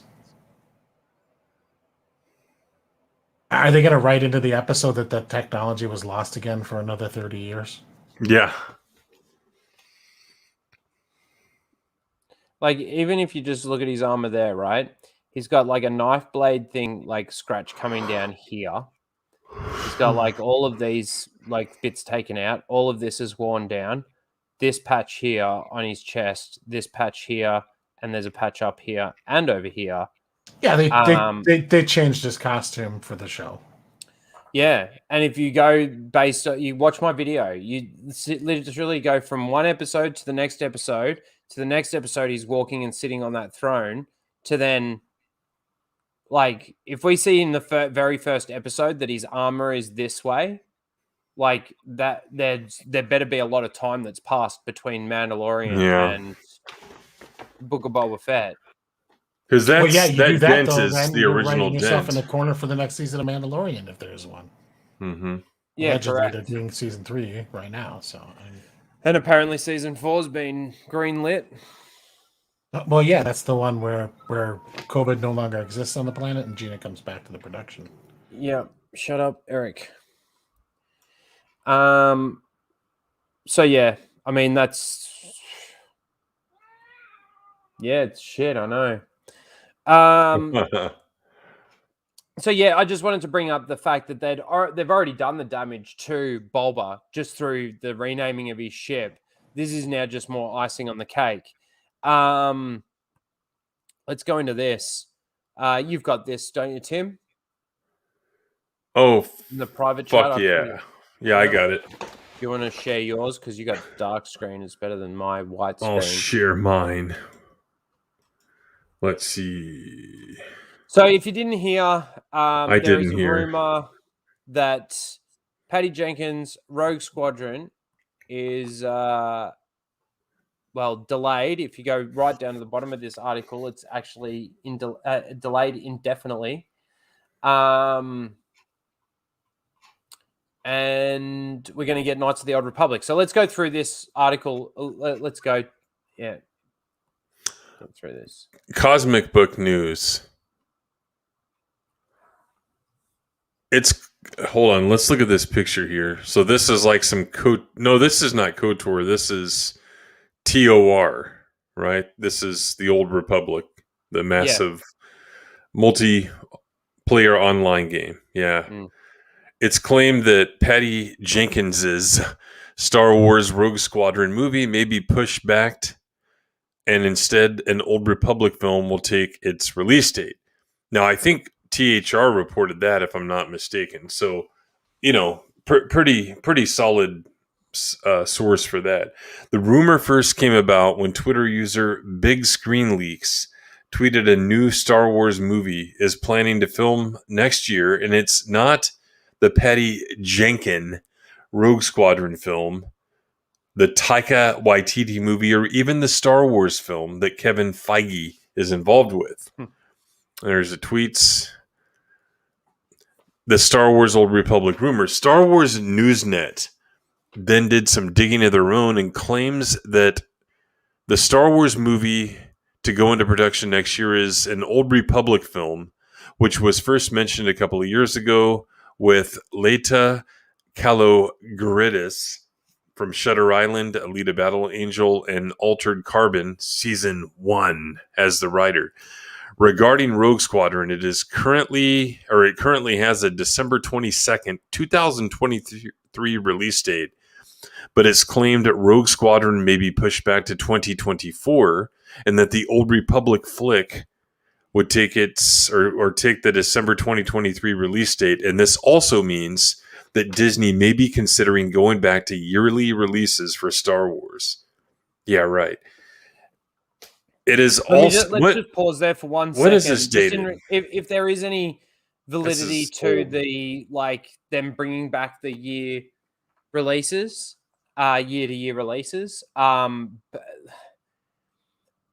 there was something special about Star Wars. Yes, there was the anticipation. Yes, we always wanted the movies quicker than we got them. When they were I know with the sequels when they were coming out, we wanted them quicker than 3 years apart. But was it 3 years apart or 2 years apart? Which ones? The prequels. 3 years, yeah. It's kind of like I'm always bringing it up now. Marshall Lucas saying that they don't get it. They actually don't get it, to the point where it's like when they're sitting down writing these stories, it's just like, yeah, that sounds good. That sounds good. Yeah, we'll do that. We'll do that. They'll love that because, it's got Vader in it. Or they'll love that because it's got Ahsoka in it. Or whatever it is. But for them to even, if there is any validity to that, like I said, and if they're even considering bringing back the year-to-year release dates, it just goes to prove even more so that they still don't get it. They still don't understand it. They still haven't turned the corner. Yeah. Continue. It's also said that Lucasfilm is taking their time with Rogue Squadron and that they want to get the screenplay just right before filming begins. Where it said the recent version of the script recently received a major rewrite. It's also mentioned that Patty Jenkins is busy with Wonder Woman 3 and a planned Amazon spinoff, but as I noted, Jenkins was supposed to start Rogue Squadron before Wonder Woman 3, but maybe that is not the case anymore if Rogue Squadron has been delayed. Jenkins has... Sorry, finish it. Has Cleopatra in the works with Gal Gadot, which is also listed as coming before both Rogue Squadron and Wonder Woman 3. So let me just point out that we had this. I'm just going to change to my screen really quickly. We had this. Yeah. All announced in 2000. Was this 2019?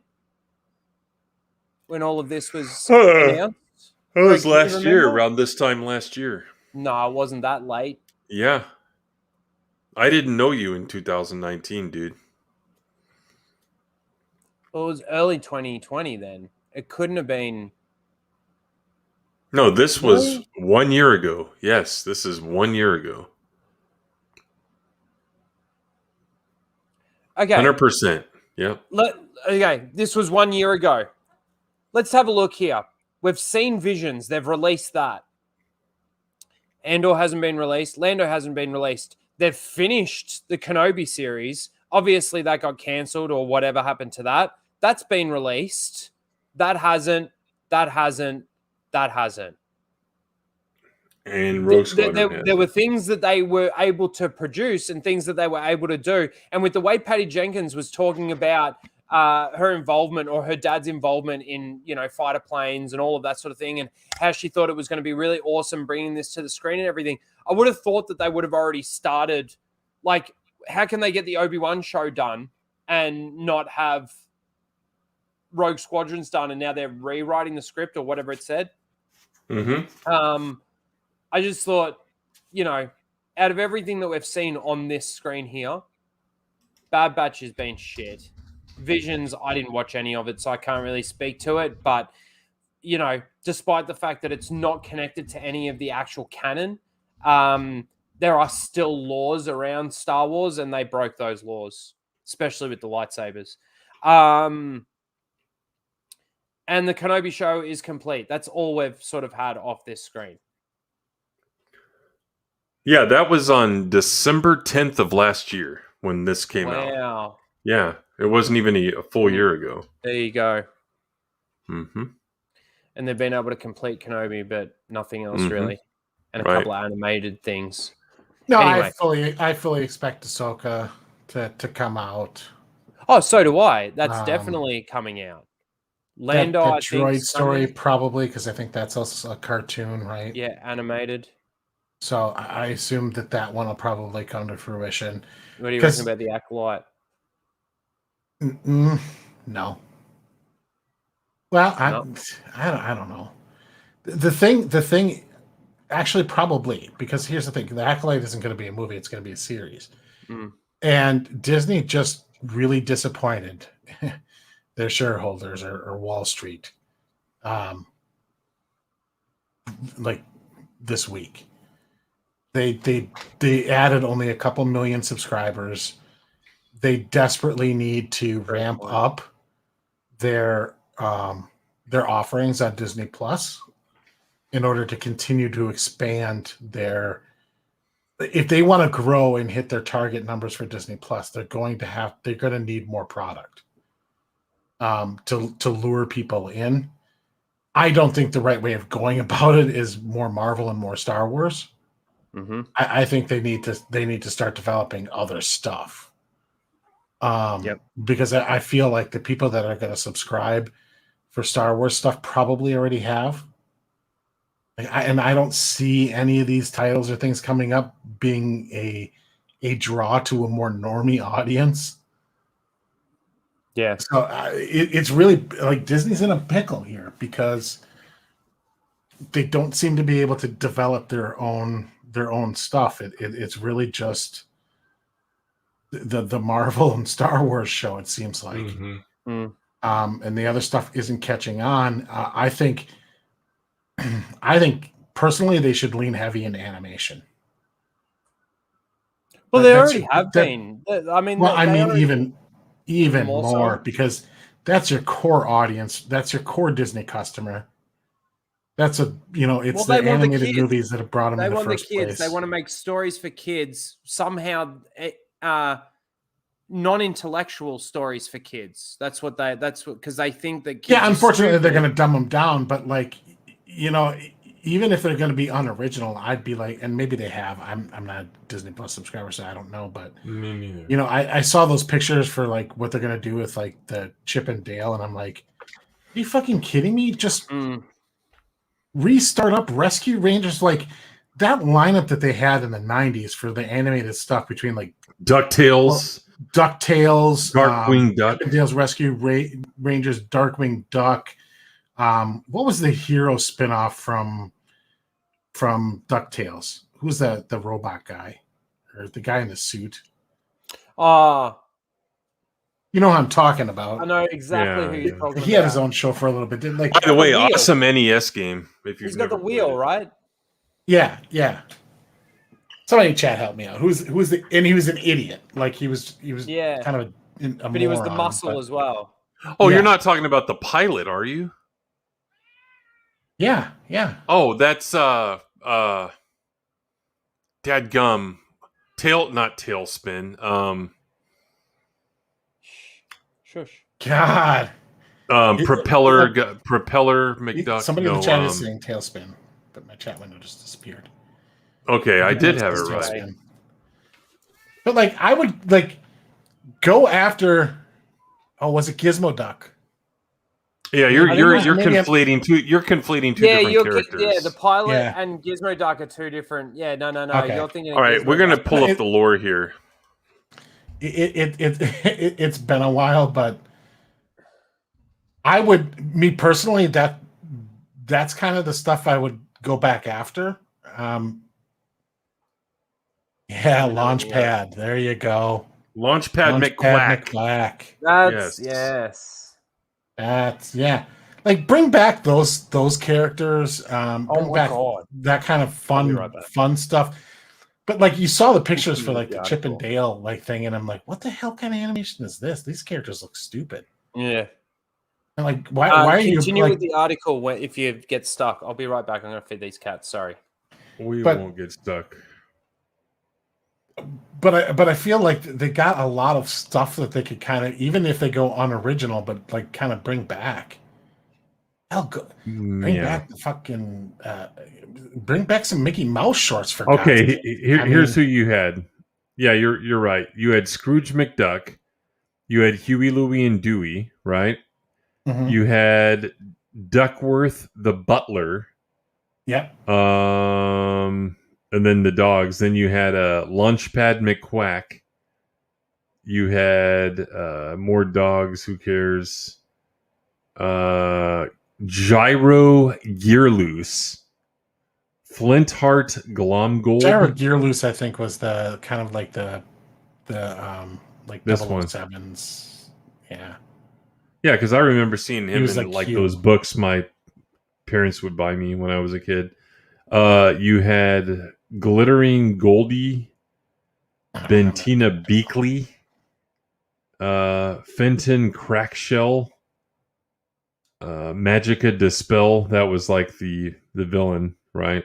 Yeah, pretty hot duck too. Bank Job Beagle, Admiral Grimmets. There's something you just never expect to hear. That pretty hot duck. Doofus Drake, Bugle Beagle, and Donald Duck. Yeah. And then they had some further down here, like some of the guest ones that had their own shows, like Darkwing and the Goof Troop. I am the others. terror that flaps in the night. Yeah. Yeah. Anyway, that was actually legitimately funny.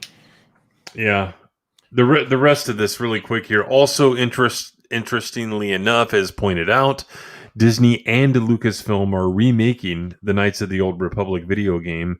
So maybe it has to do with the movie coming out. Maybe not. No In shit. Star Wars lore, the Old Republic takes place approximately 3,000 years before the events of the original movie trilogy. Is that true? I have no idea about It's about that. I Old think it's a Republic. little bit more. It's about 3,500 years, but Oh, and hold on. Highlight Boba Fett because he has the term wrong.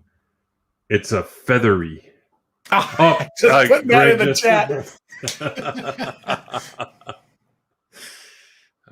But hold on. Let's do this. Let me stop sharing. Let me go back to my browser because this could pull up something bad. Let's see. Safe I know there's some weird stuff out there. Let's see. basically by the end of this article, it All goes. right, here we there's go. There's a second update that says that it's been shelved indefinitely. So which has been shelved indefinitely? The Rogue Squadrons. Well, yeah, if Patty Jenkins is going to be, set to do it, and she's like not going to be available, and then they're retooling the script. Like, Patty Jenkins is that's a hot duck. I mean, Patty Jenkins, right? I can see why you wanted to go off screen before you did that search. But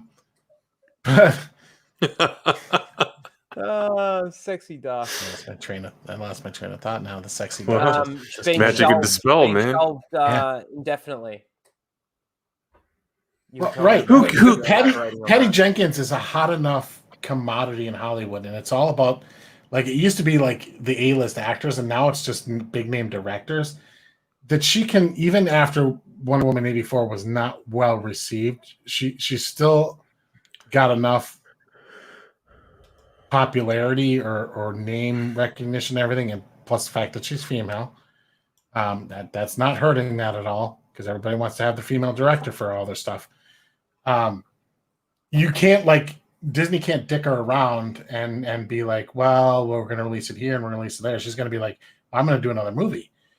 And the problem is these movies have, they have very, like, the actual principal photography is so quick these days, but everything else takes a long time.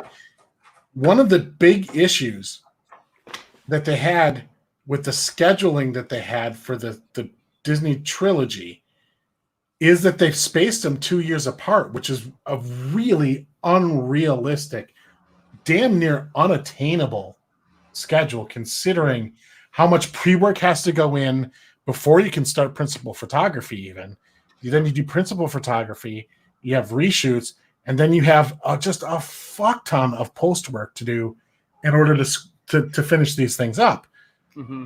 I mean, trying to crank these things out one a year, we're expecting a director to go from like, okay, I'm doing the project, I have to write the film, we got to do pre-production, we got to film we got to do principal photography, and then do all this post. Then, while we're doing all the post, we got to do all the rounds and the shows and talk it up. Got to do the celebration. We got to do the D22 or whatever, and we got to do all this other stuff to promote the damn thing. Like, it's just an unrealistic, unattainable, stupid schedule. Why was Rise of Skywalker the way it was? I firmly believe that like that timeline to get it done. And remember, that was pushed back. They wanted to get it done in a year and a half. Yep. Yeah. Which is an absurd time frame for something that is so heavy. Release the George on modeling Lucas and special post work and all this other stuff. It's not realistic. If they're going to go back to one a year, good luck, Disney. Or they're going to start doing in the movies what they're doing with the TV shows, using that TV tech. Oh, they better not, because I don't think that'll translate to the. I don't think so either, unless they're thinking they can ramp it up and improve it in order to make it look more cinematic. Yep. I don't think it looks bad for a TV show, but it has its limitations, and I think they're using it too much as a catch-all. I agree. They better not go to that, or Rhino will stop watching Star Wars. What'd you say? Yeah. I said they better not go to that technology, or Rhino will stop watching Star Wars. Yeah, okay. I don't think I'll ever stop watching Star Wars. I doesn't mean I like it, but I will. Their shit apart. I have. I didn't watch. I don't even go back and watch the OT or prequel trilogies. I just have no interest in watching it. I have no interest in watching any of it. I haven't watched those in ages either. Have you ever seen the Ewok movies? Yes. Me, I haven't. Well, you need to see them, because I think the day after Thanksgiving, which probably means nothing to you, Rhino, I think Wilkins and I are going to do a Ewok movie stream on Friday night. So, yeah. Because he likes them. I don't hate them either. I remember. So. Someone met in the chat earlier. What'd you say? Which one was the first one? The one with where the boy doesn't die, where the boy's alive, Mace. Remember, and then they have to go to the Gorax mountain and then rescue the parents from the cage, and then Mace and the parents die within the first 5 minutes of the second one. I vaguely remember it, so I don't know. It was an adventure, fun adventure. I didn't think they were terrible movies. No, but they weren't like the Star Wars I was looking for. But no, they were everything fine, approachable family movies with a little adventure, and it felt like Star Wars to steal, the line. It didn't feel weird and stuff. It felt like it that. Took place in the universe, and it was consistent with the universe, and not trying to rewrite it, because it really absolutely had nothing to do with the main line. None. And that's what people always say. It's completely standalone. Yeah, people say, give me something standalone. Well, here it is, It's amazing how much damage TLJ actually did. That's sort of true for me too. I watched The Rise of Skywalker. I didn't go to the theater or watch it or anything. Thank you, Ryan Kennel. I don't know. I'm definitely able, now that I've been reading more of the EU, like I keep saying, I am actually able to separate the two. But going back and rewatching it, it's almost given me PTSD in regards to I can't.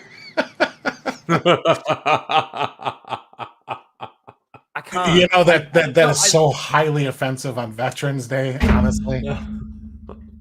Hey, it's not Veterans Day here, so I didn't mean stress from a movie is I didn't mean any offense by it. Cancel Rhino.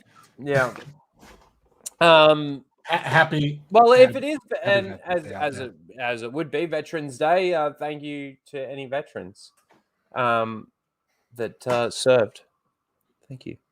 But yeah, that's pretty Tim much was it, an really. instructor at a little known naval flight school, so that counts. Top Gun. Yeah, you saw his shirt too. Okay, good. A little slow there. But look, that's pretty much it, really, guys. The Star Wars news. One more thing that actually, before we do wrap up, that I do just want to touch on is Kathleen Kennedy. And you know, For continuing her- employment. I want to her touch on her. continued I want to touch employment on her. or firing, whatever you want to have happen. I hope it happens. But look, I was making the point, we were talking a little bit backstage beforehand, the amount of time, it's been 12 days since apparently the official exploration of her contract. I don't see how, if it was expired and they hadn't re-signed her, I don't see how they can keep that a secret for 12 days. When we're getting leaks, fucking leaks of Obi-Wan and Vader crossing blades again, if she was gone, there is no chance we wouldn't know this by now. Am I wrong? Like, just especially keeping in mind, like, if it wasn't her decision, like if it's her decision, I could see maybe keeping quiet until they want to announce it or whatever. They didn't want to interrupt their quarterly earnings or something like that. But if it was involuntary, like, look, she would have said something probably, or they would do some sort of like, thank you, Kathleen Kennedy. What a great career. She's retiring. Like, they'd make some kind of production and spin it as like, hey, she's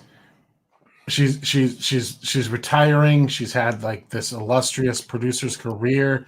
She's a legendary, producer in Hollywood. If she doesn't have a star, give her a star. They do all sorts of things to like make it a big deal, and try and promote it as if she's, she's had a fulfilling career and off she goes, and Star Wars and Lucasfilm is going to be in different hands, and all these other things. And if they didn't plan to renew her, they probably have. Like, if you're a responsible CEO and you're about to take out one of your division heads, major division heads, or intend not to renew her contract, you're going to have a replacement in mind and kind of in place before the separation occurs. Because you're not going to just leave that position open. I know Laura agrees with me on this, but I need to make this point. They are all Kennedy projects. Yeah. Yes. This is my understanding of the series of events that happened with Kathleen Kennedy and her employment and her decision-making within Lucasfilm. She was re-signed before The Last Jedi came out for 3 more years. All of these projects have been her. She was the one that put John with Dave.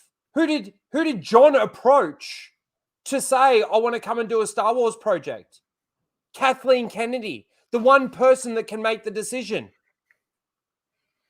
Kennedy put him with Dave, and they started coming up with all these bullshit things. And to say that The Mandalorian didn't save her job is bullshit. Fucking blasphemy. The reaction to Luke Skywalker's moment saved KK's job. Certainly didn't. It saved her renewal. If they wanted to fire, and this is the funny thing, is like, You know, in Hollywood, a contract isn't worth shit. Especially when you're dealing with the kind of money that Disney's throwing around, right? So whatever they're paying her, like if they wanted her gone, like, okay, they re-signed her before Last Jedi, and they realized that was a mistake. They could have paid her to go away. Mm-hmm. If they really wanted to right the ship. And you go, ooh, it would have cost a lot of money. Let's say it cost $100 million or whatever. Okay.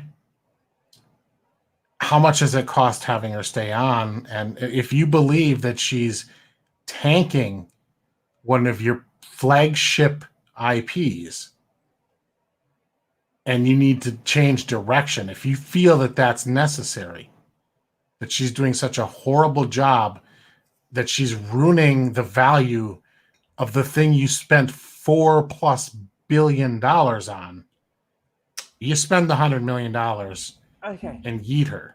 Absolutely. And replace her with somebody who you want to right the ship. The other side of the coin quickly is just the fact that if, let's say, Kathleen Kennedy's there but got no control, no power whatsoever, why are you paying I just say a couple of quick little statements. Fire spray. Rematch of the century. I don't even think I need to say any more than that. They're moving forward with a destructive mindset. A destructive mindset. They want to destroy everything George did. I don't know why. I don't know why they invested the money if this is the intention. And it's all Kathleen Kennedy. Kathleen Kennedy got put in place by George. Big fucking mistake. Now, whether or not it was Bob Iger, J.J. Abrams, Ryan Johnson that got in her ear and said, oh, maybe we should do it this way, right? She was put in place to say no to shit like that. But no, instead of saying no, she says yes. She says, yeah, let's fuck it up. Let's tell everybody that there's no source material. Let's make the Force female. When we move forward to where we are now, she was the one that put John and Dave together. She's just recently come out and said she's a bit of a controversial producer because she likes to be on set. She likes to be in it. She likes to be involved in it. Hands on, yeah. Hands on. Here's the thing: the way Disney's restructuring, and it's a different style for CEO. From what I read, is that like JPEG doesn't need to get rid of her. He just needs to exert less and just exert a little bit more executive control and a little bit more veto power. And just say, like, look, you're not going to have free reign to do whatever you want within your divisions. You're going to have to run it by me and my other executives first. Yeah. And I fully believe that could be the case. But if that's what you're doing, then you don't need to fire her at all. You can leave her in place, because here's the thing. I think that as a producer, like getting things filmed, getting the supplies, the actual production work, I think she's competent. I think she made some critical errors with late decisions to replace directors with two of her titles, and that was Solo and Rogue One. But from Disney's perspective, they look like Solo was a miss, but Rogue One did pretty damn well. There's just 1 for 2 on the ones where she did these late replacements that cost a lot of extra money. I was very critical at the time. I'm like, man, these movies are costing now $100+ million more than they should have, because she was late in the ball game going, no, these aren't working, back to the drawing board. We're going to get rid of these directors and go a different direction. Now, I think she's definitely become more hands-on since then, because here's the thing. Those two things happened a long time ago now, a couple of years. Rogue One is how old?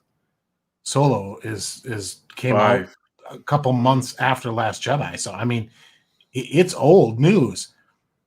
And if you're a producer in her position, even one that's not good, you kind of learn from your mistakes there. And you definitely keep a closer eye on your productions to avoid these massive, costly rewrites. Like if you're the producer, you're running Lucasfilm, you're like, I want to see the dailies from the Obi-Wan show. I want to see the dailies from whatever movie or whatever production. I need to see these, because if it's not going in the wrong if it's going in the wrong direction, and I got to make a change because this isn't what we talked about, or this isn't going to work. The earlier you make that decision, the more money you save. And I have to believe she kind of learned those lessons from those 2 early movies, because it hasn't really happened since. I think But Kenobi right Kenobi got delayed because it wasn't going to work. And so they said, nope, we're not going to go into production. And well, it was supposed to be a movie, remember? Right. And it wasn't going to work. So I think they just, I think they changed it from a movie because it got a little bit bashful after Solo. Yep. And then I think they wanted stuff that they wanted to put on Disney Plus. I think the launch of Disney Plus steered some of that direction. Mm-hmm. But I think she looked at that and did like, no, this isn't going to work. I don't like this. And she changed directions or just said, nope, back to the drawing board. I want to rewrite. This isn't going to work. This is too much like The Mandalorian, or this isn't going to work because of what they're doing in The Mandalorian. Well, they got no I don't fear believe of for a making second that, she's not. They don't have any fear of making any show like The Mandalorian. The Bad Batch is a copy and paste of The Mandalorian. Why should they? Cheaper to make. People are too. watching it. Why should they, Ryan? Oh, I absolutely agree. love But I'm just saying, like, they've found this. They've found The this idiots are gonna eat it template up. that works, Feed it to and them. they're just making the same shows about that. Well, they're gonna go one of those 2 people's probably a well-known doxer, so be careful. They're no, one of them's mine. Remember, I said I was going to downvote every stream. That's right. That's what I'm saying. Probably one of those is someone we know to be a well-known doxer. Good old I'm SJ. not a doxer, But not you. Yeah. Yeah. Anyway, I just think this idea that she isn't watching the production of The Mandalorian or has no input on it is just asinine. I can't believe her, because if she's got to coordinate. I don't believe that Filoni or Favreau have the production planning skills in their resume to coordinate all the directors that they're bringing in to shoot these episodes, because they're having different directors and getting that timing done and all those other things. I don't know if Favreau would hire what's his name's daughter to do some of those episodes. Who? She has to be the guy who did I know who you're talking about. Ron Howard's Ron Howard's daughter. Well, I didn't know she was a director. Yeah, she is. I forget her first name, but her last name's Howard. Opie. I don't think she's got to sign off on this shit. So this idea that she has no knowledge or no input, or these aren't her productions, guys, we're sitting here. She's the lead of the company. We're sitting here for 20 minutes, trying to punch holes in what is just a completely outrageous claim that has no evidence whatsoever, other than these conspiracy theories supported by contrived circumstantial evidence. I mean, we don't even need to spit. It's no, you're absolutely right. We it's don't need bullshit. to spend this long on it. But all I'm trying to do is make the point that, to those people out there that are still believing a lot of this stuff, I don't know. Maybe just talking about this a little bit and actually showing a little bit of evidence to the contrary might actually make a person or two, think twice. I know that, the well-known doxers doesn't think at all, but, anyway. Yeah. Well, exactly. Because the standard operating procedure is you can make 147 different claims, and if you're slightly right about one of them, it's hashtag I was right. Yeah. Can we do something? Or if somebody actually makes an article referencing somebody that confirms your rumor, but their confirmation is referencing your rumor, the inception of sources, that's when it starts getting retarded. Let's go into vertical mode really quick in honor of that person that you referenced. Oh, I don't even know how. Put us in vertical mode. Yeah, okay. There we go. This is what I say to doxers. Yep. This feels weird. Hey, fuck you. You can get the hell out of my chat if you don't agree with me. That's a very good impression. You're banned. You're banned. I don't like your opinion, so you're banned. Let me. I better not. Yeah, go ahead. Fuck it. No. I'm gonna stop myself right there, right on the edge. That's it, guys. Thank you, everyone, for coming out. It was actually a bit weird. I didn't even go through and say hello specifically to the chat when we started. Oops. But, Hello, chat. That was a little bit of an oopsie, but I did go through and I did click on everyone and, say hello to everybody just silently. Thank you all for coming out and hanging out. Again, I'm sorry we missed last week. Hopefully it will still stay consistently on Friday afternoons or Thursday evenings for you guys. But yeah, Tim, thank you for coming. Please let everyone know where they can find you and what you've got coming up in the not too distant future. Man, I'm getting really tired, but I might try to get something going to finish tomorrow. But I guess I'm going to stream tomorrow night, and I'm going to put Greg on the spot here. And I thought we could go live for a little bit and do something we've been talking about doing for a long time. Maybe we could talk about work experiences just to entertain the crowd. Are you doing anything tomorrow night? I don't have any specific plans, so I should be available. That should be fun. I'm tired of talking about stuff I don't like, and I'd rather have fun. So we're probably going to do that. And then I don't know, ranting about work experiences. Yeah, exactly. And then my son is coming in Saturday morning, and I'm going to be spending time with him. So we're not going to do Fall of Night. It's all good. We'll be back. We do that whenever we feel like doing it, and we have fun when we do it. We burn things and have all kinds of fun. So we're not doing that. And then, I just need to start working on my my next big video ideas that I have. So cool. Well, everyone go and make sure you're subscribed and you have notifications on. Yeah. Yep. Fucking oath. So go and do that, everyone. Blake, if you can, please drop a couple of links for me. Thank you to any of the mods as well. Greg, Holy Order of the Jab. What are you doing? What do you got coming up? I guess you're just. Oh wait. Yeah, show some reverence for the fucking jab, you piece of shit. Sorry, man. I guess you're just doing your stuff with Tim, and we don't really have any videos. Go back and watch though. Honestly, if you haven't gone and watched Greg's reviews on The Mandalorian, they are spot on. And even I made mistakes early on, and he caught a lot of it that I didn't. Yeah, he did. So, just quickly, I paid really close attention. I don't know. It's such an easy thing to pick apart, but I was not on board with that show from the get-go, and I just want to reiterate that, I was shitting on it in season 1 before Luke Skywalker, because I thought Luke Skywalker, and I hated. He's a Jedi. Goddamn green rodent.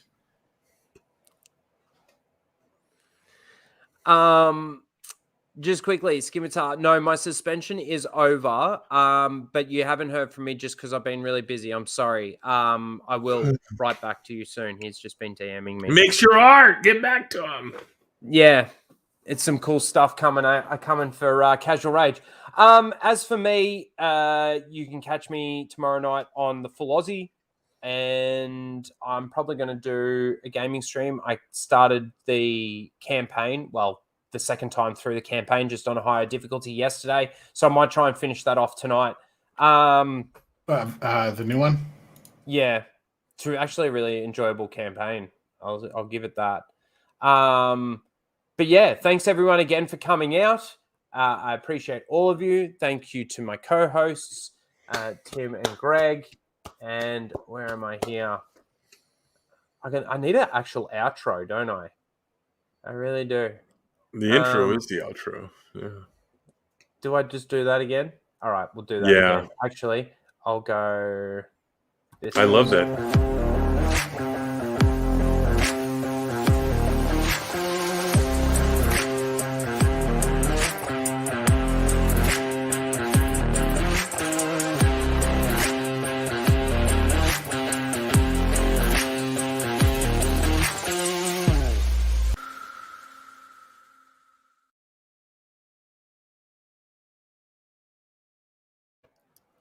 Tim loves that. Yeah, it's awesome. G'day, guys, and welcome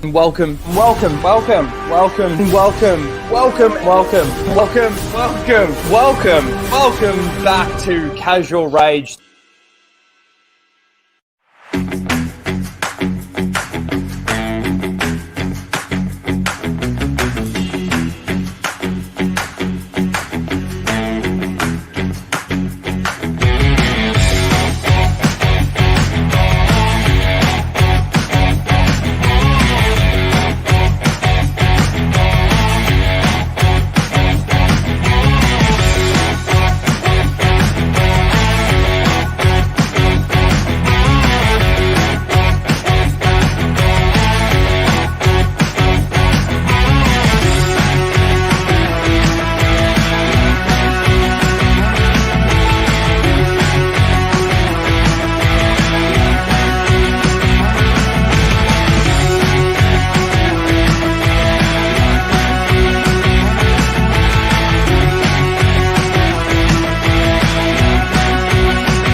Excuse me, I'm Tim.